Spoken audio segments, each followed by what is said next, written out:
The moment Jason's name lit up my phone screen, I already knew exactly what the call would be about. It wasn't his birthday. It wasn't a holiday. It wasn't even a Sunday, when families typically check in with each other. No, it was the third Tuesday of the month, right when his rent was due. "Grandma!" His voice carried that familiar, forced enthusiasm that made my heart sink. "How are you? How's Grandpa doing with his new medication?" I smiled despite myself. At 72 years old, I'd become well acquainted with the particular tone that preceded a financial request. It was the same voice my students used when asking for deadline extensions during my 40 years as a high school principal. Before we jump back in, tell us where you're tuning in from, and if this story touches you, make sure you're subscribed, because tomorrow I've saved something extra special for you. "We're both fine, Jason. Your grandfather's out fishing with Mr. Peterson from down the street." "That's great. I'm so glad to hear it." There was the predictable pause, the clearing of the throat. I waited patiently, giving him the space to get to his real reason for calling. "So, Grandma, I've got this amazing opportunity." And there it was. Not, "I miss you," or "I'd love to visit soon." Just another thinly veiled request for money. This time it was for new recording equipment, essential for his breakthrough album, apparently. Last month it had been to cover rent, after he'd spent his money on concert tickets. The month before, car repairs that somehow cost exactly $1,000. As I listened to his well-rehearsed pitch, I gazed at the family photo on my mantle from just 5 years ago. Jason with his arm around his sister Megan, both beaming at our 70th birthday celebration. Back then, their visits weren't contingent on empty bank accounts. Back then, they still called me just to talk. I wasn't always cynical about my grandchildren's motives. There was a time when Jason and Megan were the center of my world, when Harold and I would drop everything to attend their school plays or soccer games, even though it meant driving 3 hours from our home in Lakeside to their suburban life in Chicago. Harold and I had built our life through decades of careful decisions. We'd saved diligently throughout our careers, me as a high school principal, him as an engineer at the local manufacturing plant. We weren't wealthy by any definition, but we were comfortable. We had purchased our lake house after retirement, fulfilling a lifelong dream of waking up to misty water views and spending peaceful evenings watching herons wade through the shallows.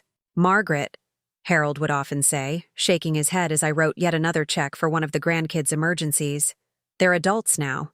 They need to learn financial responsibility." But I would wave him off. "They're just getting started in life. We had help when we were young, too." The truth was, watching my daughter Rebecca and her husband David raise Jason and Megan had always been complicated. Their household had more money than sense. David's architectural firm had taken off when the kids were young, and suddenly designer. Clothes and European vacations became their normal. Rebecca, never one to be outdone by her neighbors, encouraged this lifestyle despite my gentle warnings about teaching the children the value of money. "Mom," she would say with that dismissive laugh of hers, "we work hard so they don't have to struggle like we did. What's the point of success if you can't give your children the best?" The struggle she referred to was largely imaginary. Rebecca had grown up in a comfortable middle-class home with everything she needed and most of what she wanted. Harold and I had emphasized education and hard work. We'd paid for her college, but she'd worked summer jobs to cover her spending money. Somehow in her retelling, this had transformed into a hard-scrabble tale of deprivation. While Rebecca and David showered their children with material possessions, my son Michael and his wife Claire took a different approach with their children, Emma and Ben.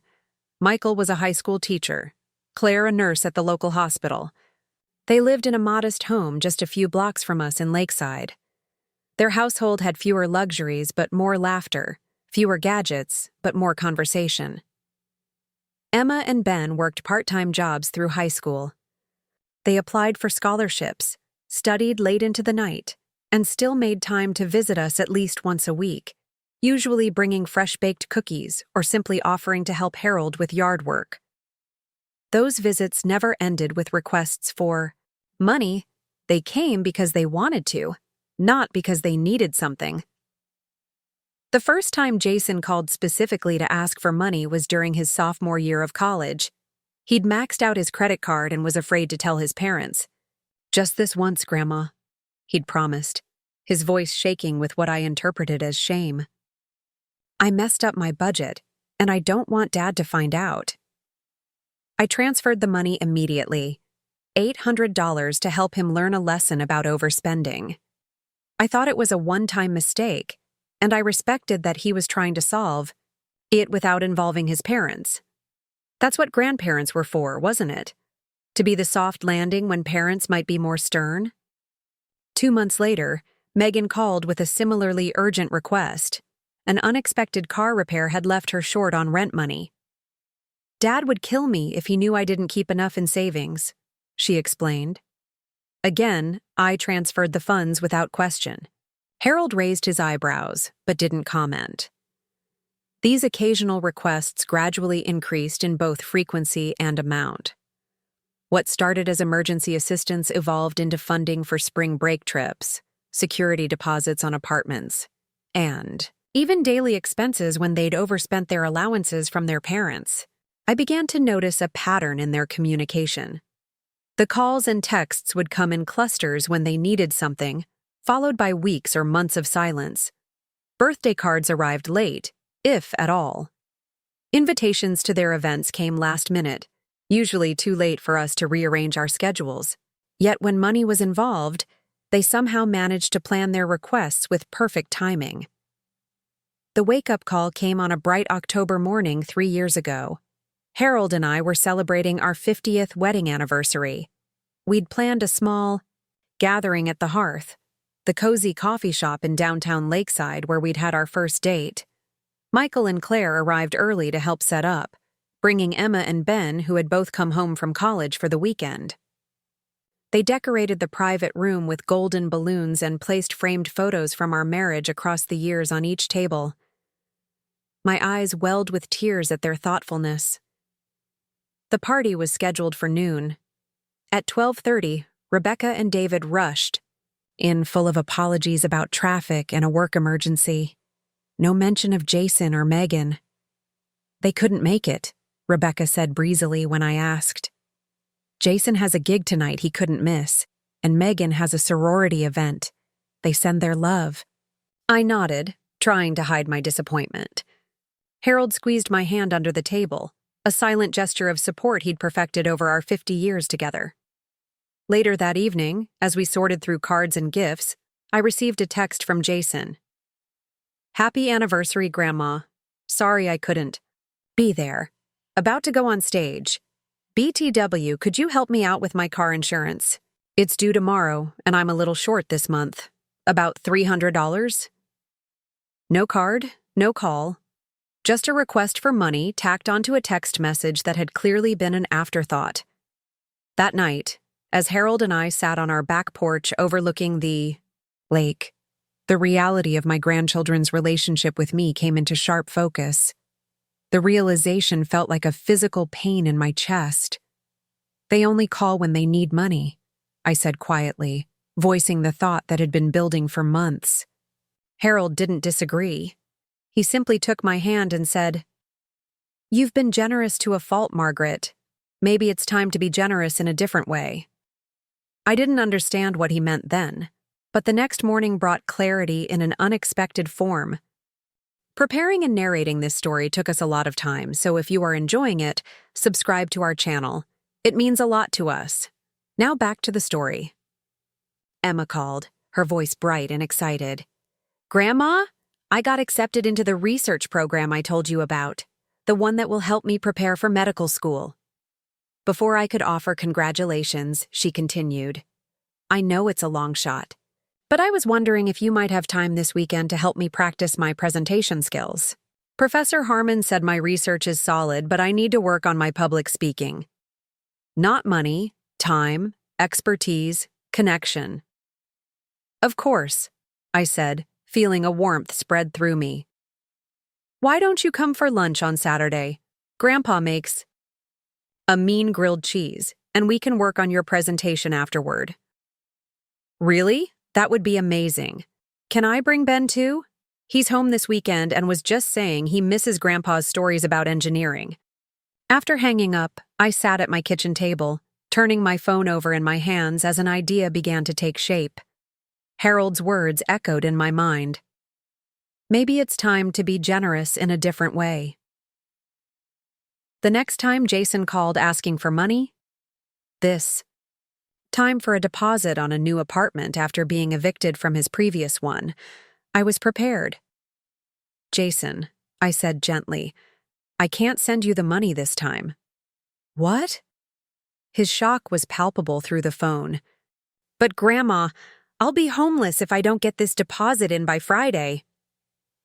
I know this is difficult, I continued, my resolve strengthening, but your grandfather and I have made a decision. We're redirecting our financial assistance toward education costs for all our grandchildren. If you'd like to go back to school, we'd be happy to help with tuition or books. But that's not fair, he protested. You know music is my thing, not college. I don't need more school. I need a place to live.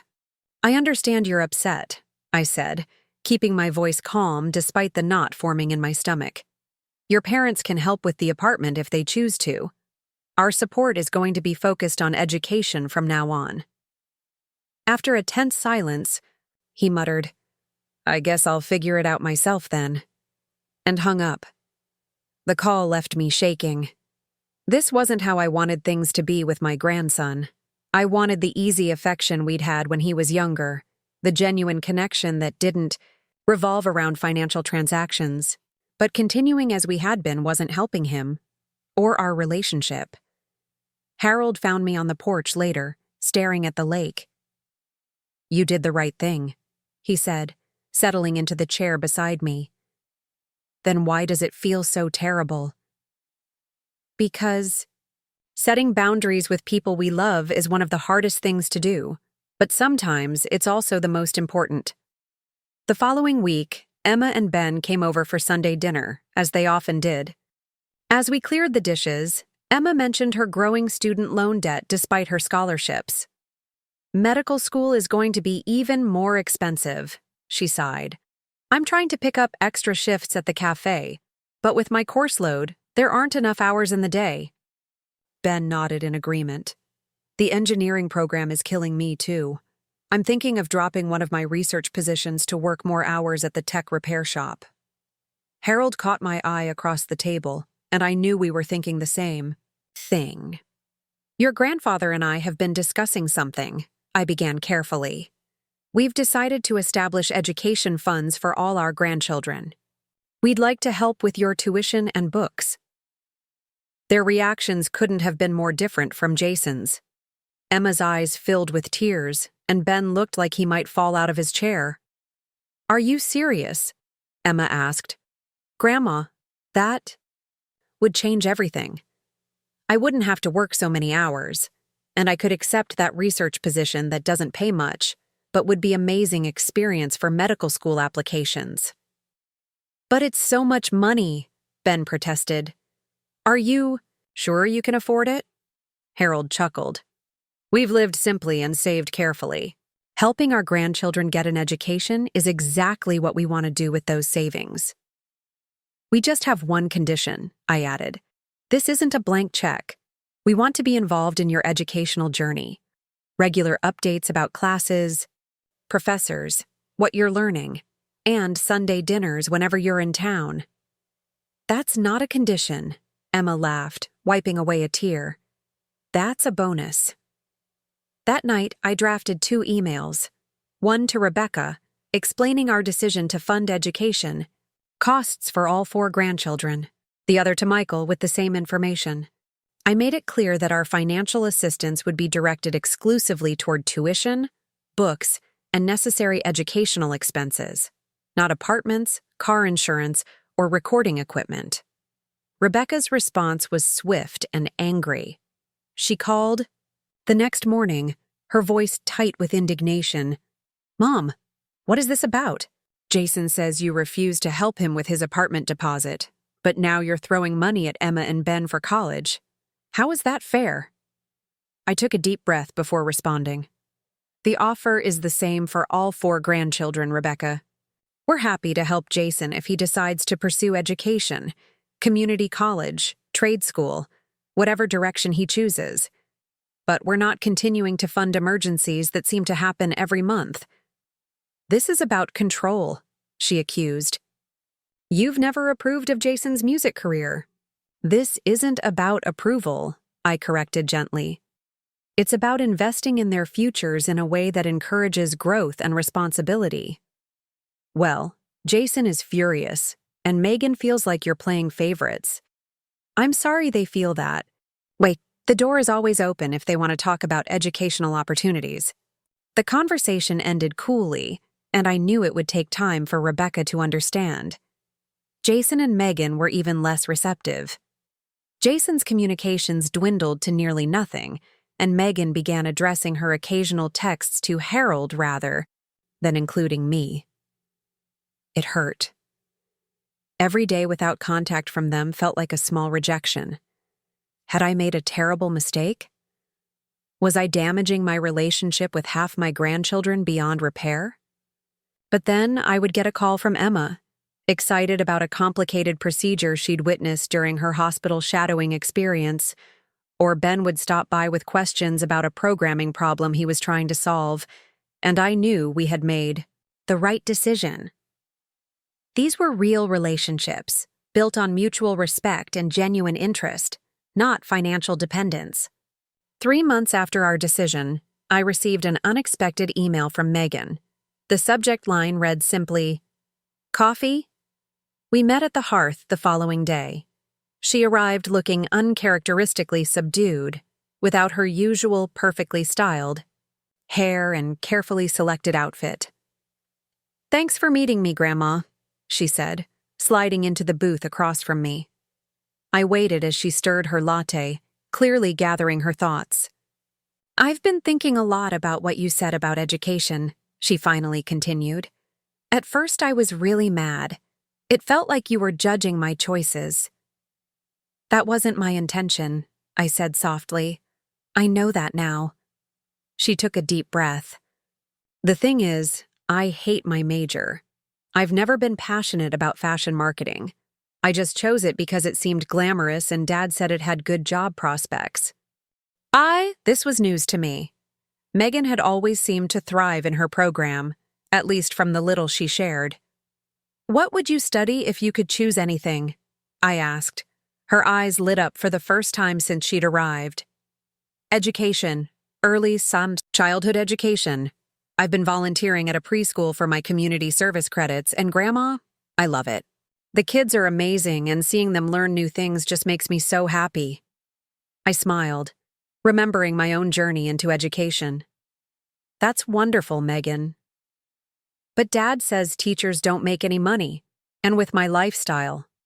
She gestured, vaguely at her designer purse. "Lifestyles can change," I offered. "Fulfilling work brings a different kind of richness." She nodded slowly. "That's why I wanted to talk to you. I'm thinking of changing my major. It would mean an extra year of school, maybe 2. Dad's furious about the idea. He says he's not paying for more than 4 years total." "And you're wondering if our education offer would extend to a 5th year?" I guessed. "Not just that," she said, surprising me. "I want to know if you would support me, not just financially. Dad's really pressuring me to stick with the current plan, and Mom always takes his side, and Jason thinks I'm crazy to give up connections to the fashion industry." I reached across the table and took her hand. "Of course I'll support you. If teaching is your passion, you should pursue it." For the first time in years, I saw tears in Megan's eyes. "Thank you," she whispered. The meeting with Megan marked a turning point. It wasn't an instant transformation. Our relationship still needed rebuilding, but it was a start. She began stopping by the lake house on weekends when she came home, sometimes just to sit on the porch and talk. No requests, no emergencies, just conversation. Jason was a harder case. His communication remained sporadic and often still centered around thinly veiled hints about financial struggles. But even there, I saw small shifts. For his birthday, instead of asking for money, he invited us to one of his performances at a small venue in Chicago. Harold and I made the 3-hour drive, sitting proudly in the front row as he performed original songs I'd never heard before. That last one was new, he admitted when we met him after the show. I wrote it about growing up at the lake house. Remember how you used to take me fishing at sunrise, Grandpa? Harold's face softened with emotion. Every Saturday in summer, you were the only one patient enough to sit quietly in that boat. I miss those days, Jason said. And for a moment, I glimpsed the thoughtful boy he'd once been beneath the struggling musician exterior. As we drove home that night, Harold reached over and squeezed my hand. You were right, he said simply. About what? About being generous in a different way. Sometimes the most generous thing we can do is believe someone can stand on their own 2 feet. 6 months into our new approach, all 4 grandchildren gathered at our lake house for the first time in years. The occasion was Emma's acceptance to medical school, a celebration no one wanted to miss. As I watched them interact, Emma sharing her excitement, Ben discussing his latest engineering project, Megan talking about her new education classes, and Jason actually listening instead of dominating the conversation, I felt a profound sense of gratitude. How did it go with Jason yesterday? Harold asked quietly as we prepared lunch in the kitchen. Jason had asked to speak with me privately, and we'd spent an hour walking along the lakeshore. He's enrolling in music business courses at the community. College, I said, unable to keep the pride from my voice. Says if he's going to make it as a musician, he needs to understand the industry better. Asked if our education offer still stands. Harold smiled. And? I told him we'd cover the tuition and books, just like we promised. Through the kitchen window, I could see all 4 grandchildren now, sitting on the dock with their feet dangling in the water. They were laughing about something, their shoulders touching, heads bent together like when they were children. It hadn't been an easy road. Setting boundaries rarely is. There had been angry calls, hurt feelings, and painful silences. But watching them now, I knew without doubt that redirecting our financial support toward education, rather than enabling dependence, had been an act of true love. Money can solve immediate problems, but it can't build character or create genuine connection. Sometimes the most valuable gift we can offer is the space for someone to find their own way, with guidance, support, and clear boundaries to light the path.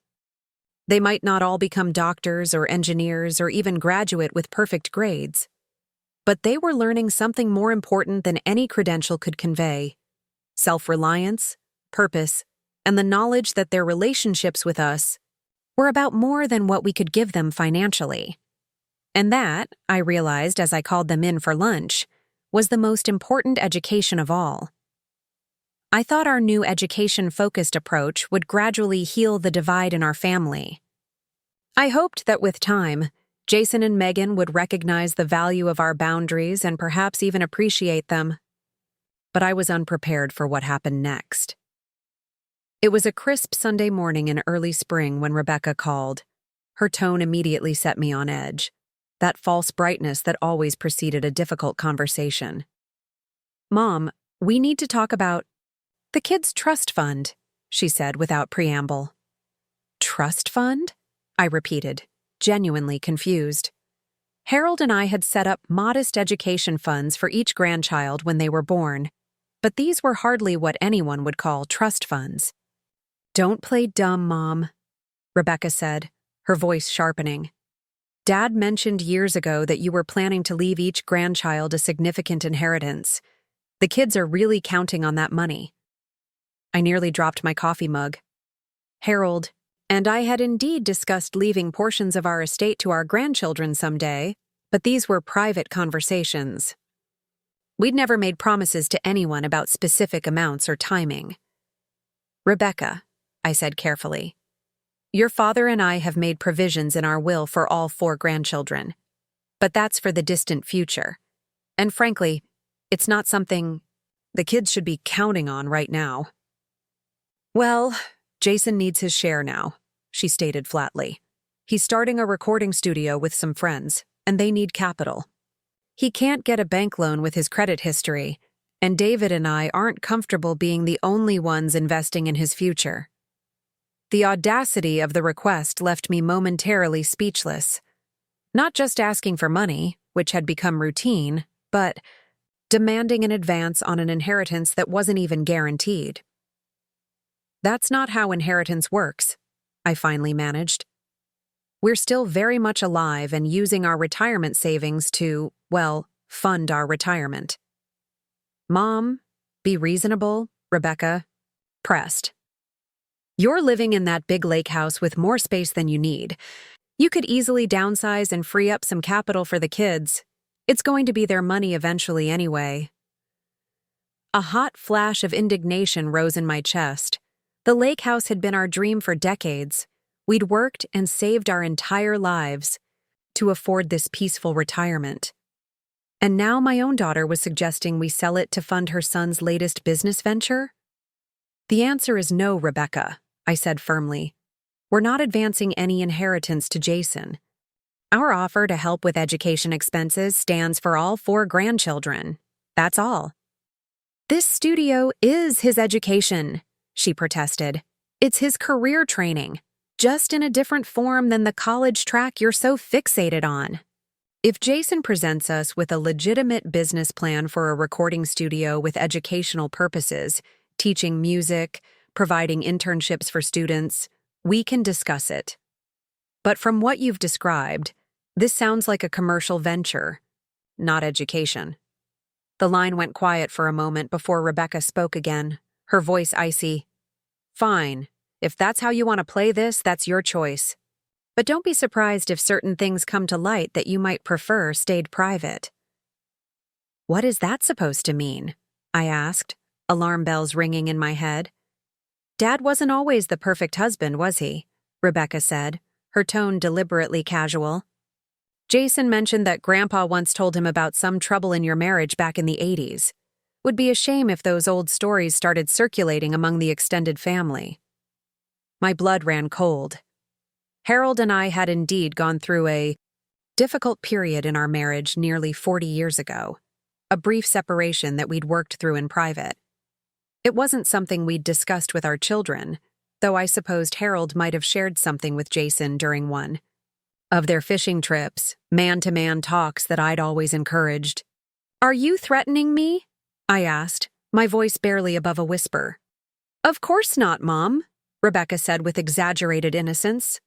I'm just pointing out that family loyalty should go both ways. You've always preached about the importance of supporting each other, but now when Jason needs real help, you're hiding behind these arbitrary, education-only rules.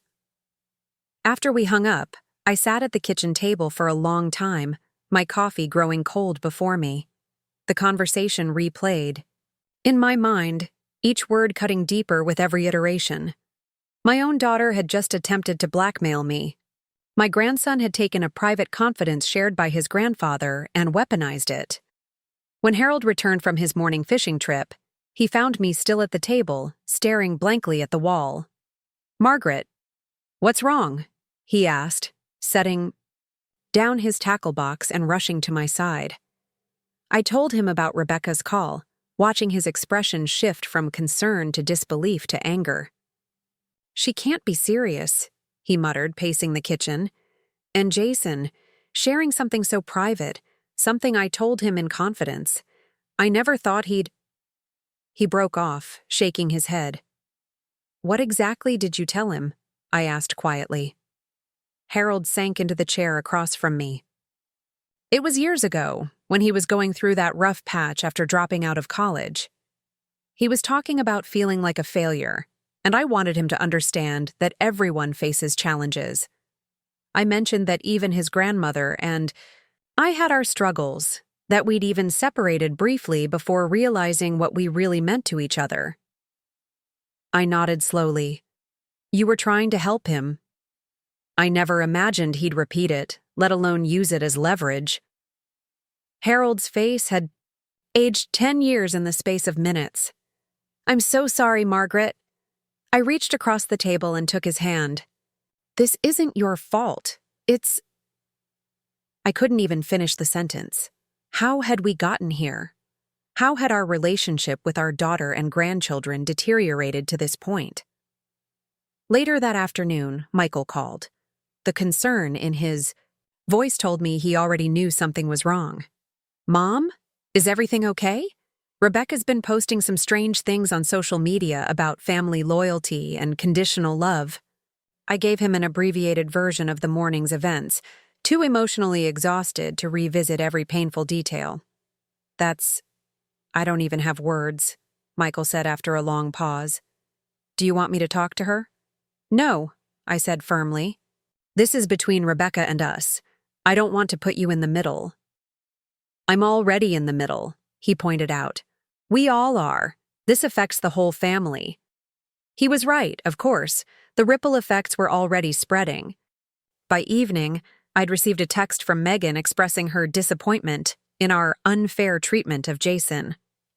Ben had called, confused and concerned about the cryptic posts he'd seen online. Even Emma, usually so focused on her studies, had sent a message asking if everything was all right. Harold and I spent that night sitting on our back porch, watching the moonlight shimmer across the lake, trying to decide how to proceed. We were both deeply hurt, but beneath that pain was a more troubling realization.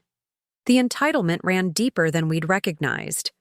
It wasn't just about money anymore. It was about control. We need to stand our ground, Harold said finally. If we give in to this kind of manipulation once, it will never end. I nodded, even as my heart ached at the thought of the family rift widening. But we also need to make sure Emma and Ben understand what's happening. I don't want them hearing only Rebecca's side of the story. The next morning brought a new development. An email from Jason appeared in my inbox with the subject line, "My education fund." I opened it with trepidation, half expecting more veiled threats.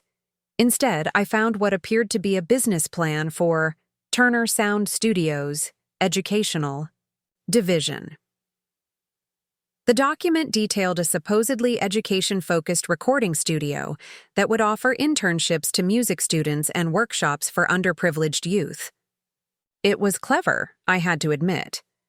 Jason had taken my words about educational purposes and crafted a proposal that, on its surface, aligned with our stated values.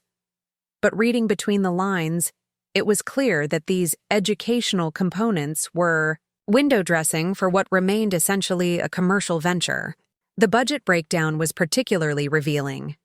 Of the $75,000 startup costs, less than $5,000 was allocated to the educational programs. The bulk of the funding would go toward high-end recording equipment, studio renovations, and, most tellingly, a producer's salary for Jason himself.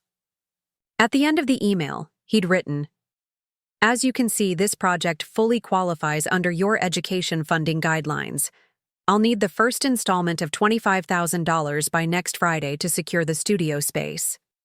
The assumption in his tone, the lack of any request or even basic courtesy, told me everything I needed to know about how he viewed our relationship. Not as a grandson seeking support from his grandparents, but as an entitled heir claiming what he perceived as rightfully his.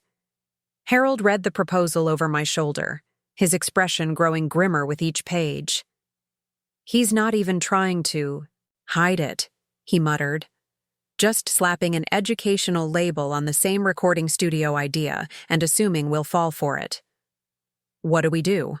I asked, though I already knew the answer. "We hold the line," Harold said firmly, "and we make it crystal clear that this kind of manipulation will never work." I drafted a response, carefully addressing each point in Jason's proposal. I acknowledged the educational elements as positive, but explained that the proportional investment didn't align with our funding guidelines. I offered instead to fund specific educational workshops if he developed that aspect of the business, with clear metrics and accountability. The reply came within minutes. "This is bullshit and you know it. You're just moving the goalposts because you don't approve of my career. If you won't support me now, don't expect me in your life later." I stared at the screen, my hands trembling slightly. The naked hostility, the explicit ultimatum, it was worse than I'd feared. This wasn't just about money. This was about a fundamental misunderstanding of what family relationships should be. Before I could formulate a response, my phone rang. It was Rebecca. "I just heard from Jason," she began without greeting. "I can't believe you're rejecting his educational proposal after explicitly saying you'd fund education." "Rebecca, did you actually read the proposal?" I asked, struggling to keep my voice level. "Of course I did. It's innovative and thoughtful, combining his passion with legitimate educational outreach. It allocates less than 7% of the budget to educational programs," I pointed out. "The rest is for commercial studio equipment and his own salary." "So what?" she snapped. "He needs to make a living while he builds the educational side. You're just looking for excuses because you've never supported his music." "That's not true, and you know it," I said, my patience wearing thin. "We've attended his performances. We've celebrated his creativity. What we won't do is fund a business, venture disguised as education." "Fine," Rebecca huffed. "I guess we know where we stand now. David and I will help him ourselves, since his own grandparents clearly don't care about his future." "Rebecca," I began, but she'd already hung up. I set the phone down and looked at Harold, who had heard enough of the conversation to understand what had happened. "They're making their choices," he said quietly. "We can't control that. We can only control how we respond." The following. Sunday was Mother's Day. I received a beautiful handmade card from Emma and Ben, along with a flowering plant for my garden. Michael and Claire invited us for brunch at their home, where Emma surprised me with a framed photo of 4 generations of women in our family: my mother, me, Rebecca, and Megan, taken years earlier when relationships were simpler. From Rebecca, there was a generic text message sent at 9 p.m. "Happy Mother's Day. No call, no card. From Jason and Megan, nothing at all." I tried to focus on the family members who were present, on the thoughtful gifts and warm conversations. But the absences loomed large in my heart. I'd always believed that nothing could truly break the bonds between a parent and child, between a grandmother and her grandchildren. Now I wasn't so sure. The weeks that followed brought more painful developments. Rebecca began posting thinly veiled criticisms on social media about toxic parents who use money to control their children. Jason shared a song he'd written called "Conditional Love," with lyrics that barely disguised their target. Megan, always quick to follow her brother's lead, began resharing their posts with her own comments about standing united against manipulation. It was a public smear campaign, designed to pressure us into compliance.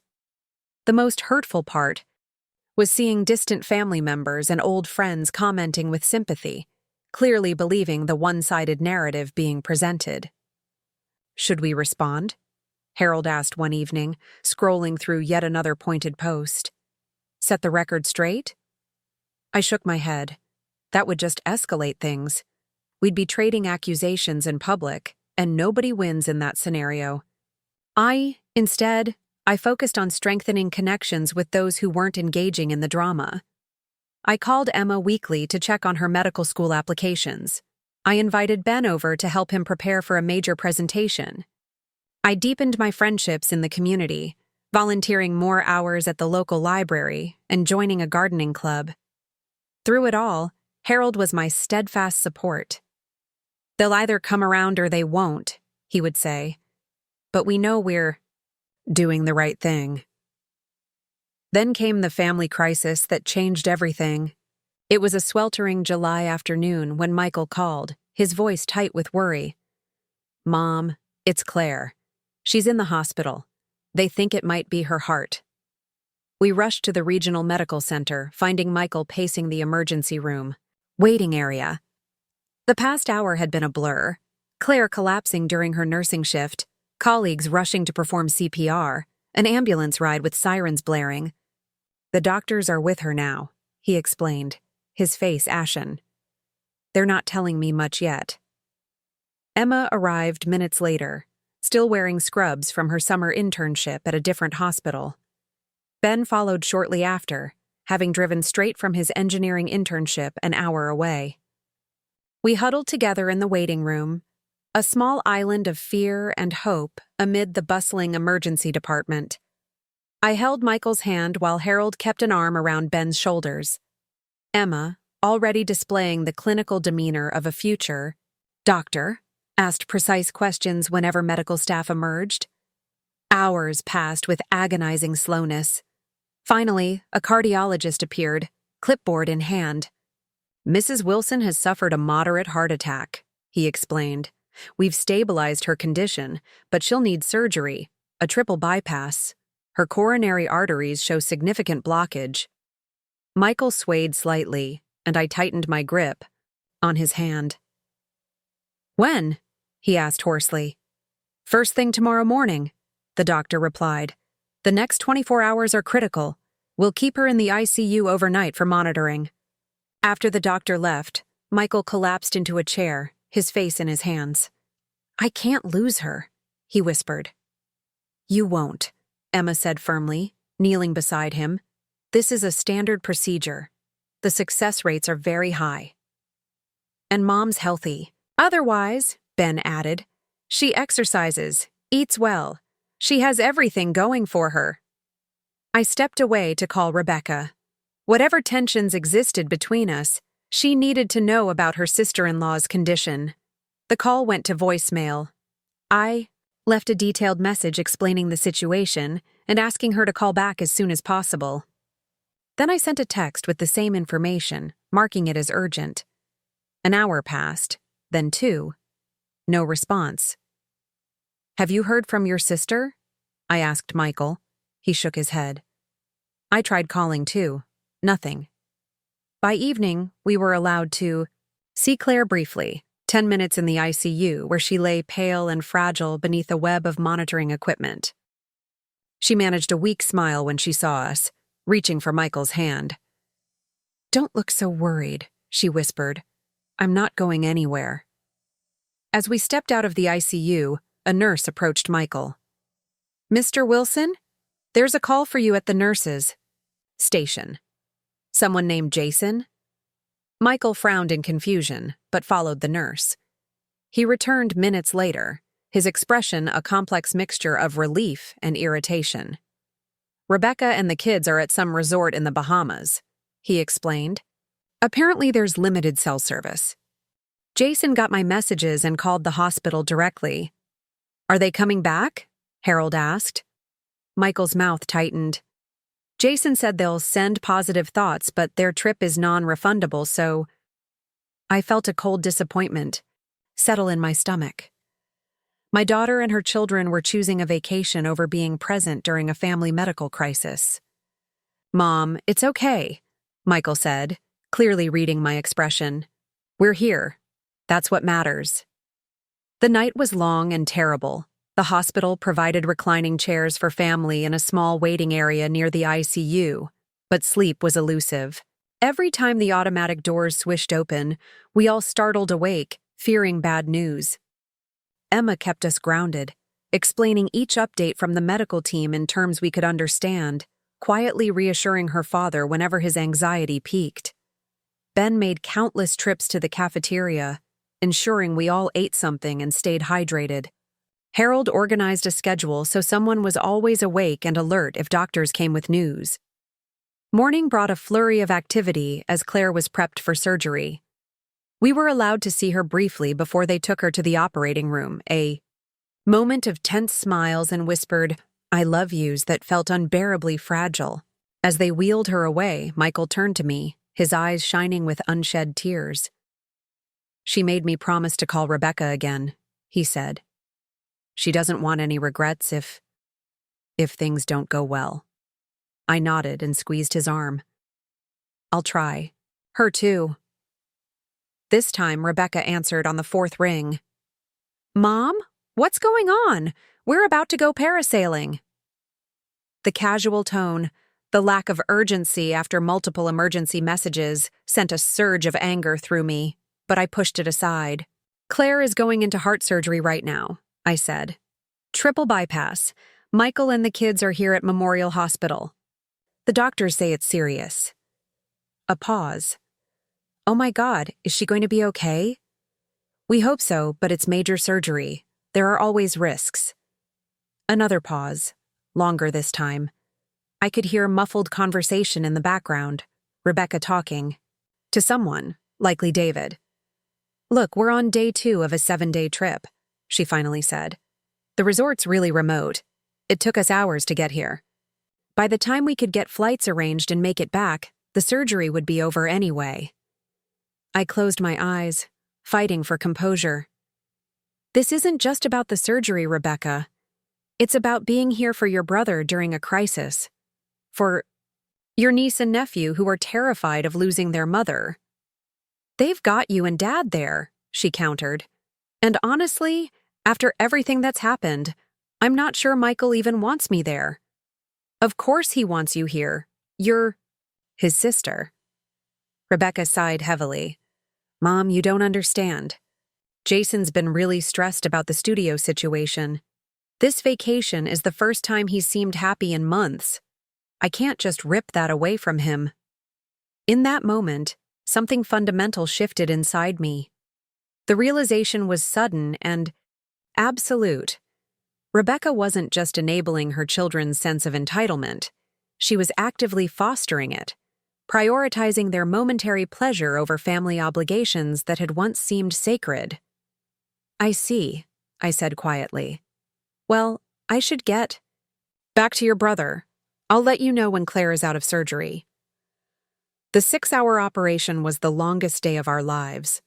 We paced the waiting room, jumped at every announcement, and cycled between desperate hope and quiet despair. Emma stayed close to Michael, occasionally explaining medical terminology or procedures. Ben kept himself busy organizing food deliveries for the extended family members who had begun to arrive. Claire's sister from Detroit, her elderly father from Grand Rapids, cousins and close friends who'd dropped everything to be present. Harold observed it all with a thoughtful expression, occasionally catching my eye with a silent communication born of 50 years together. We didn't need words to share our pride in Emma and Ben, our concern for Michael, our disappointment in Rebecca's absence. Finally, the surgeon appeared, still in his scrubs, surgical cap in hand. The surgery went well, he announced, prompting a collective exhale from our gathered group. We bypassed all 3 blocked arteries. Her vital signs are stable, and barring any complications, I expect her to make a full recovery. The relief was overwhelming.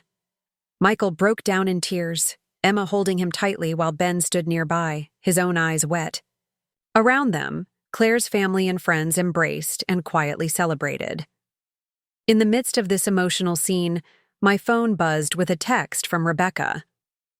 Any news? I replied with the positive update, adding that her brother could really use her support during Claire's recovery, which would be long and challenging.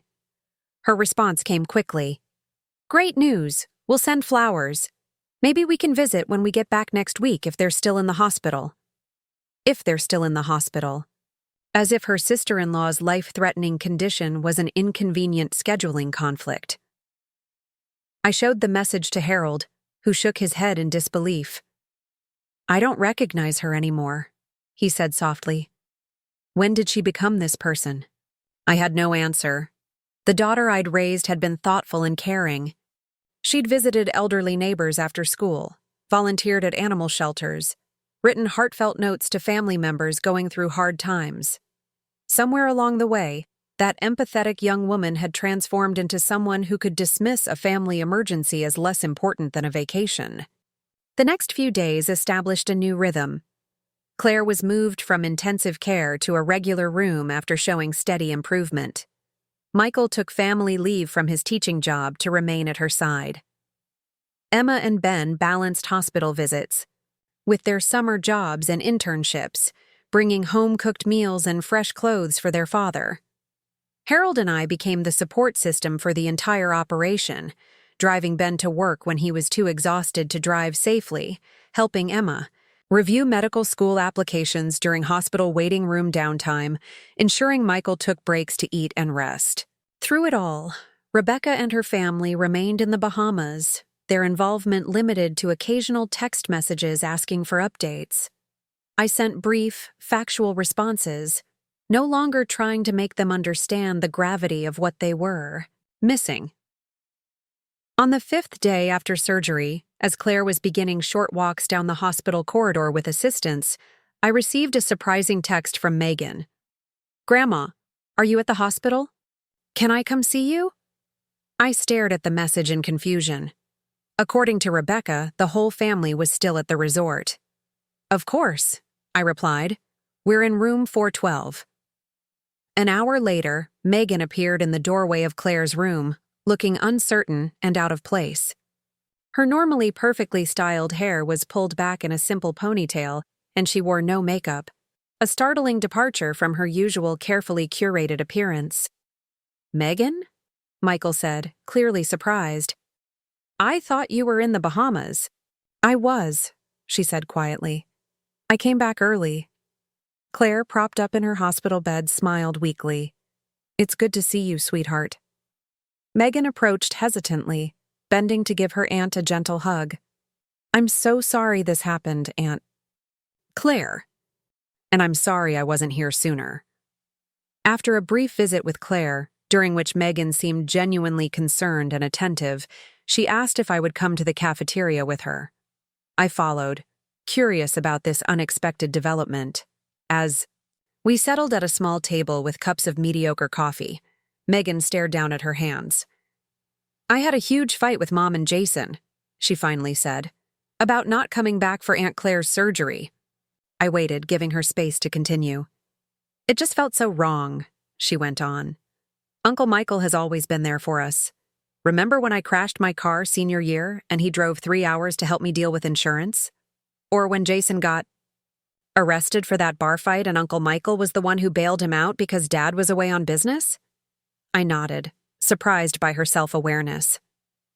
"So I told Mom we needed to go home, that Aunt Claire being in the hospital was more important than parasailing and beach parties. Jason said I was being dramatic, that Aunt Claire would be fine with or without us there. Mom said..."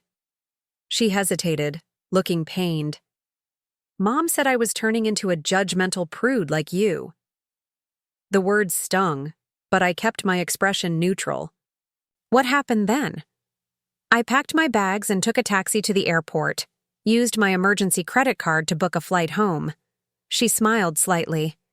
"Guess I finally found an actual emergency to use it for." "Your mother must have been upset," I observed. Megan nodded.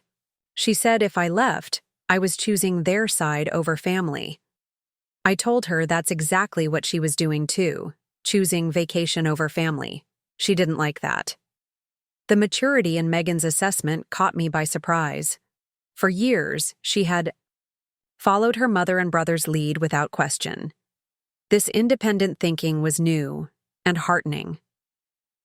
"I'm proud of you," I said simply.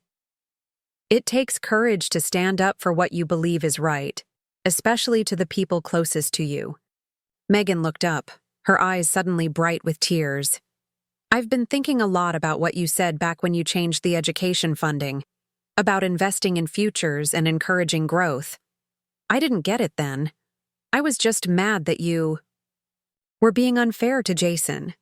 She took a shaky breath before continuing.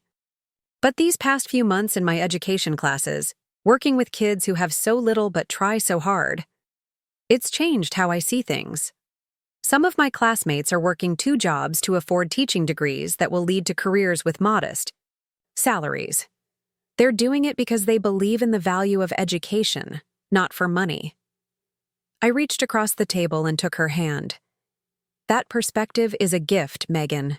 Not everyone gets it, and many who do come to it much later in life. I was so awful to you, she whispered. The way we all were. Using Grandpa's private story against you, the social media posts, the silent treatment. How can you even stand to look at me? Because you're my granddaughter, I said firmly. And because people make mistakes, learn, and grow. That's what life is. She wiped away a tear. Mom and Jason won't forgive me for leaving. They're saying I betrayed them. Give them time, I advised, though privately I wondered if Rebecca was capable of the self-reflection necessary to recognize her own role in this family fracture. In the meantime, you're always welcome at our home. Always. Megan's unexpected return marked another turning point in our family's evolving story. That evening, she joined us for dinner at Michael and Claire's house, where Emma had prepared a meal suitable for her mother's post-surgical dietary restrictions. The dynamic was initially awkward, Emma and Ben clearly wary of their cousin's sudden reappearance after months of social media hostility. But as the evening progressed, something remarkable happened. Megan actively engaged with her cousins, asking thoughtful questions about Emma's medical school plans and Ben's engineering projects. She volunteered to help with dishes without being asked.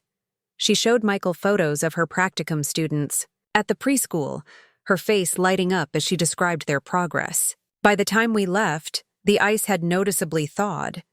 Ben had offered to help Megan move into her new apartment closer to the education department.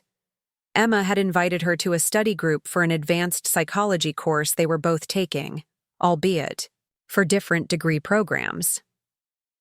Well, Harold said as we drove home along the moonlit lake road, I certainly didn't see that coming. People can surprise you, I replied, thinking of the transformation I'd witnessed in Megan over dinner. Sometimes in good ways. Do you think Rebecca will come around too? He asked. I sighed, considering the question. I don't know. It would require her to acknowledge some painful truths about herself and the way she's raised her children. That's never easy. And Jason? Jason has always followed Rebecca's lead, I said. If she changes, there's hope for him too. But I won't hold my breath. As we turned onto our driveway, the headlights swept across our lakeside home. The dream we'd worked decades to achieve. The sanctuary that Rebecca had so casually suggested we sell to fund her son's business venture. I felt a renewed appreciation for this place and for the life Harold and I had built together. The family fracture had been painful, the confrontations ugly and hurtful. But through it all, we'd held firm to our principles. And now, unexpectedly, those same principles had begun to bear fruit in Megan's growing maturity and self-awareness. It wasn't the outcome I'd expected or even hoped for. But as Harold and I settled onto our porch swing to watch the stars reflect on the still lake waters, I realized it might be exactly what our family needed. Claire's recovery was slow, but steady. After a week in the hospital, she was discharged, with a detailed care plan, multiple medications, and strict instructions to rest. Michael converted their living room into a temporary bedroom to spare her the stairs, and our family fell into a new routine organized entirely around her healing. Emma's medical background proved invaluable. She created color-coded medication, charts taught Michael proper wound care, and knew exactly when to insist that Claire was pushing herself too hard. Ben became the household manager, handling grocery shopping, meal prep, and the endless stream of well-wishers who arrived with casseroles and concerned questions. Megan surprised us all by showing up every evening after her classes, often bringing books or magazines for Claire, or sometimes just sitting with her when everyone else was busy. There was a gentleness to her interactions with her aunt that I'd rarely seen before, a patient attentiveness that seemed to mark her growing maturity. She's going to make an excellent teacher, Claire remarked one afternoon as Megan left for her evening class. She has that quality, you know the one, where she's completely present with whoever she's talking to. I nodded, thinking how different This was from the distracted, self-absorbed young woman who had barely looked up from her phone during family gatherings just months earlier. Rebecca, Jason, and David finally returned from their vacation 10 days after Claire's surgery. Rebecca texted to say they were back, but didn't immediately visit, citing jet lag and a busy work schedule.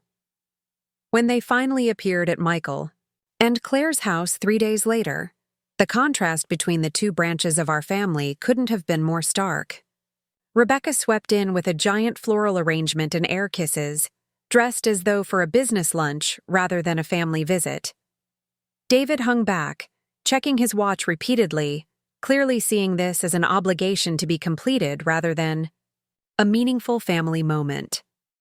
Jason slouched in last, immediately asking for the Wi-Fi password, and then disappearing into his phone for most of the visit. "You look great," Rebecca told Claire with bright insincerity. "Almost back to normal." Claire, still pale and moving with painful slowness, managed a tight smile. "It's a long road yet, but I'm getting there." "Well, the flowers should help," Rebecca said, gesturing to the enormous arrangement that was already causing Claire's eyes to water from allergies. "They're from that exclusive florist in Chicago. Cost a fortune, but only the best for family, right?" Michael quietly removed the flowers to the porch, exchanging a look with Emma that spoke volumes. The visit lasted exactly 47 minutes. I noticed David checking the time as they prepared to leave, during which Rebecca dominated the conversation with stories from their resort vacation, barely asking about Claire's condition or recovery needs. As they were leaving, Rebecca pulled me aside in the hallway, her voice lowered to a dramatic whisper. "Mom, we need to talk about Megan. She's been completely unreasonable since she left the vacation early. Won't respond to my texts, barely. Speaks to Jason. I think you and Dad are influencing her against us." The accusation was so absurd I almost laughed. "Rebecca, Megan is a grown woman making her own decisions. We haven't influenced her in any way." "Then explain why she suddenly abandoned her family vacation to rush back for Aunt Claire, who was clearly fine and surrounded by plenty of help already."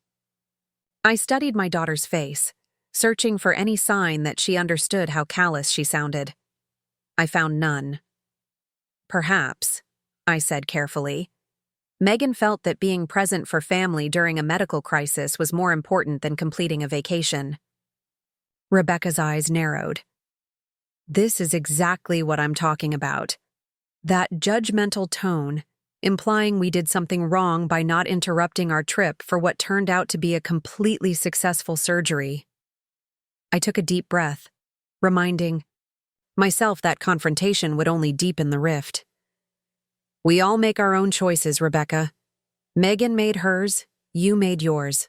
Let's leave it at that." She gave me a long, hard look before turning away. "Fine, but this isn't over." That proved to be an understatement. Over the next few weeks, Rebecca launched what could only be described as a campaign to bring Megan back into the fold, or more accurately, back under control. It began with love bombing, expensive gifts delivered to Megan's apartment, invitations to exclusive restaurants, offers to pay for a spring break trip to Europe. When these enticements failed to change Megan's increasingly independent course, Rebecca's approach darkened. She began calling Megan's professors with concerns about her daughter's sudden interest in education over fashion marketing, suggesting she might be experiencing a mental health crisis. She contacted Megan's landlord about reports of parties at her apartment, entirely fabricated. She even tried to have Megan's car repossessed, claiming that since she and David had co-signed the loan, they had the right to reclaim the vehicle if Megan wasn't using it as intended. None of these tactics worked. If anything, they pushed Megan further away and closer to our side of the family. One evening in late August, she appeared at our door looking exhausted and upset. "Mom's lost her mind," she announced, dropping onto our sofa. "She just threatened to stop paying my tuition if I don't switch back to marketing." Harold set aside his newspaper. "Can she do that? I thought your tuition was covered by your trust from your grandfather." It is, technically, Megan sighed. But Mom and Dad are the trustees until I'm 25. They can withhold distributions if they decide I'm not using the money appropriately. I sat beside her, concern growing. What are you going to do? She straightened her shoulders, a determined look replacing her initial distress. I'm going to get a job, apply for loans and scholarships if I have to. I'm not giving up on education just because she's throwing a tantrum. Harold and I exchanged glances, silently agreeing on our next move. Megan, I said carefully, our offer to help with education expenses stands. If your parents cut off your tuition, we'll cover it. No, she said firmly, surprising us both. I appreciate the offer. Really, I do. But I need to handle this myself. It's time I stopped being financially dependent on anyone. Her independence both impressed and concerned me. At least let us help you find a suitable job, something that will work with your class schedule. After some persuasion, she agreed to let me make a few calls. By the following week, Megan had secured a position as a teacher's aide at a preschool near campus, perfect experience for her education major and flexible enough to accommodate her classes. Rebecca was furious when she learned Megan had found a way to continue her education program without their financial support. Her response was to escalate again, this time extending her campaign to include Harold and me directly. It began with small things. She stopped acknowledging us at community events, crossed to the other side of the street if she saw us downtown, told mutual friends she was taking a break from her parents due to toxic behaviors she refused to specify. Then came the legal letter. It arrived on a crisp September morning, official-looking in its law firm envelope.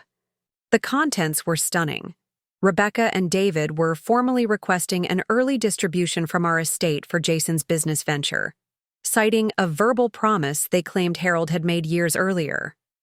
The letter suggested that if we didn't comply voluntarily, they were prepared to explore legal options to compel the distribution. Harold read it 3 times, his face growing paler with each reading. I never promised. He stammered, uncharacteristically at a loss for words. I took the letter from his trembling hands. Of course you didn't. This is complete fabrication. But why would they? He couldn't even complete the question. I sat beside him, taking his hand in mine. Because they've convinced themselves they're entitled to our money. And when people believe they're entitled to something, they can justify almost any action to get it. We consulted our attorney that same day, an old friend named Robert who had handled our legal affairs for decades. He read the letter carefully, occasionally making notes on his legal pad. This is aggressive but ultimately baseless, he concluded, setting the letter aside. There's no evidence of any promise, verbal or otherwise, and even if there had been, it wouldn't be legally binding on your estate. So we can ignore it? Harold asked hopefully. Robert shook his head. I wouldn't recommend that. We should respond clearly and firmly, establishing boundaries while shutting down any notion that their claim has merit. He drafted a response that was polite but unambiguous. There had been no promise of early inheritance. We had no intention of providing such a distribution, and any further communication on this matter should be directed to him rather than to us personally. This should be the end of it, Robert assured us as we left his office. They have no legal standing, and they know it. This was likely just an intimidation tactic. But Rebecca and Jason weren't finished with their campaign. When the legal approach failed, they took their grievances public. I first became aware of the social media posts through Claire, who called one evening, her voice tight with anger. Margaret, have you seen what Jason is posting about you and Harold? I hadn't. At 72, social media wasn't a significant part of my life. He's making some pretty awful accusations, Claire continued, claiming you promised to fund his studio and then reneged, saying you've always favored Emma and Ben, even suggesting that Harold might not be mentally competent to make financial decisions. My blood ran cold at the last part. Harold had always been sharp as a tack, his engineering mind keeping him mentally agile well into his 70s. To suggest otherwise was not just hurtful. It was a deliberate attempt to undermine his dignity. "Michael's livid," Claire added. "He wanted to respond publicly, but I convinced him that would just add fuel to the fire." She was right, of course. Engaging in a public dispute would only escalate the situation and drag more family members into the conflict. Still, the knowledge that these accusations were circulating among our extended family, friends, and community was deeply painful. The next phase of their campaign was perhaps the most bizarre and hurtful. Rebecca began reaching out to my former colleagues and students from my years as a high school principal, seemingly trying to dig up any complaints or negative experiences that could be used against me. I learned of this from Eleanor Rodriguez, who had been my assistant principal for 15 years before succeeding me when I retired. "Margaret, I thought you should know," she said during our monthly lunch at the hearth. "Rebecca called me asking strange questions about your tenure. Whether there had been any parent complaints, disciplinary issues, conflicts with the school board. She framed it as research for some family history project, but it felt off." I set down my fork, appetite suddenly gone. "What did you tell her?" Eleanor gave me a firm look. "That you were the most respected principal this town has ever seen. That students still stop me in the grocery store to ask about you, years after graduating. That if she was looking for dirt on Margaret Wilson, she was wasting her time." I was grateful for Eleanor's loyalty but disturbed by Rebecca's tactics. What did she hope to gain by trying to tarnish my professional reputation? Was this simply revenge for our refusal to fund Jason's studio, or was there a deeper strategy at work? The answer came a week later when Harold and I received an invitation to mediation from a family counseling center in Chicago. The accompanying letter, written by someone who identified herself as a family reconciliation specialist, explained that Rebecca and Jason had sought professional help to heal the deep family wounds and financial abuse they were experiencing. "Your daughter and grandson are deeply hurt by what they perceive as conditional love and financial manipulation," the letter stated. "They hope that with professional guidance, your family can establish healthier patterns of communication and support." Harold stared at the letter in disbelief. "Financial abuse? We're being accused of financial abuse for not giving them money?" I felt a complex mix of emotions: anger at the accusation, sadness at how distorted our family relationship had become, and a small nagging worry. What if an outsider believed their version of events? What if this counselor had already decided we were the villains in this family drama? After careful consideration, we declined the mediation invitation. Instead, we sent a brief, polite response explaining that we were open to family counseling, with a neutral third party who hadn't already been influenced by one-sided accounts. This refusal prompted the next escalation. Rebecca and Jason began showing up at public events where they knew we would be present, creating uncomfortable scenes that stopped just short of outright confrontation. At the Lakeside Autumn Festival, they positioned themselves near the community center entrance, forcing us to walk past them to attend the art exhibition featuring Harold's woodworking. Rebecca loudly told a companion, "Some people prioritize their hobbies over their families' well-being," as we passed. At a fundraiser for the local hospital where Claire worked, Jason approached donors we were speaking with and made cryptic comments about elders who hoard wealth while the younger generation struggles. The confused donors quickly made excuses to move away from the awkward interaction. Most painfully, they appeared at Emma's white coat ceremony, a significant milestone in her medical education that the entire family had gathered to celebrate. They arrived late, sat in the back, and left immediately after the ceremony without congratulating Emma. Their presence cast a shadow over what should have been an entirely joyful occasion. Through it all, Harold and I tried to maintain our dignity and focus on the positive relationships in our lives.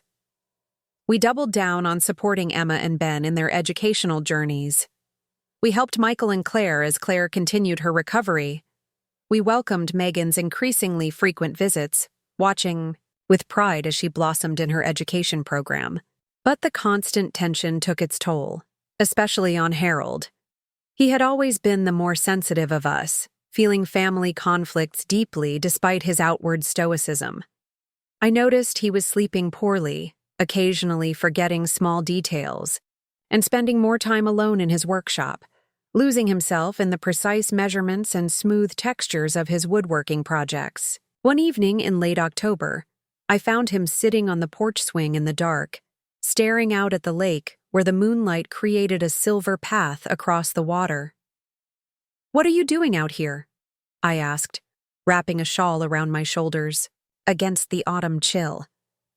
"It's freezing." "Just thinking," he replied, his voice distant.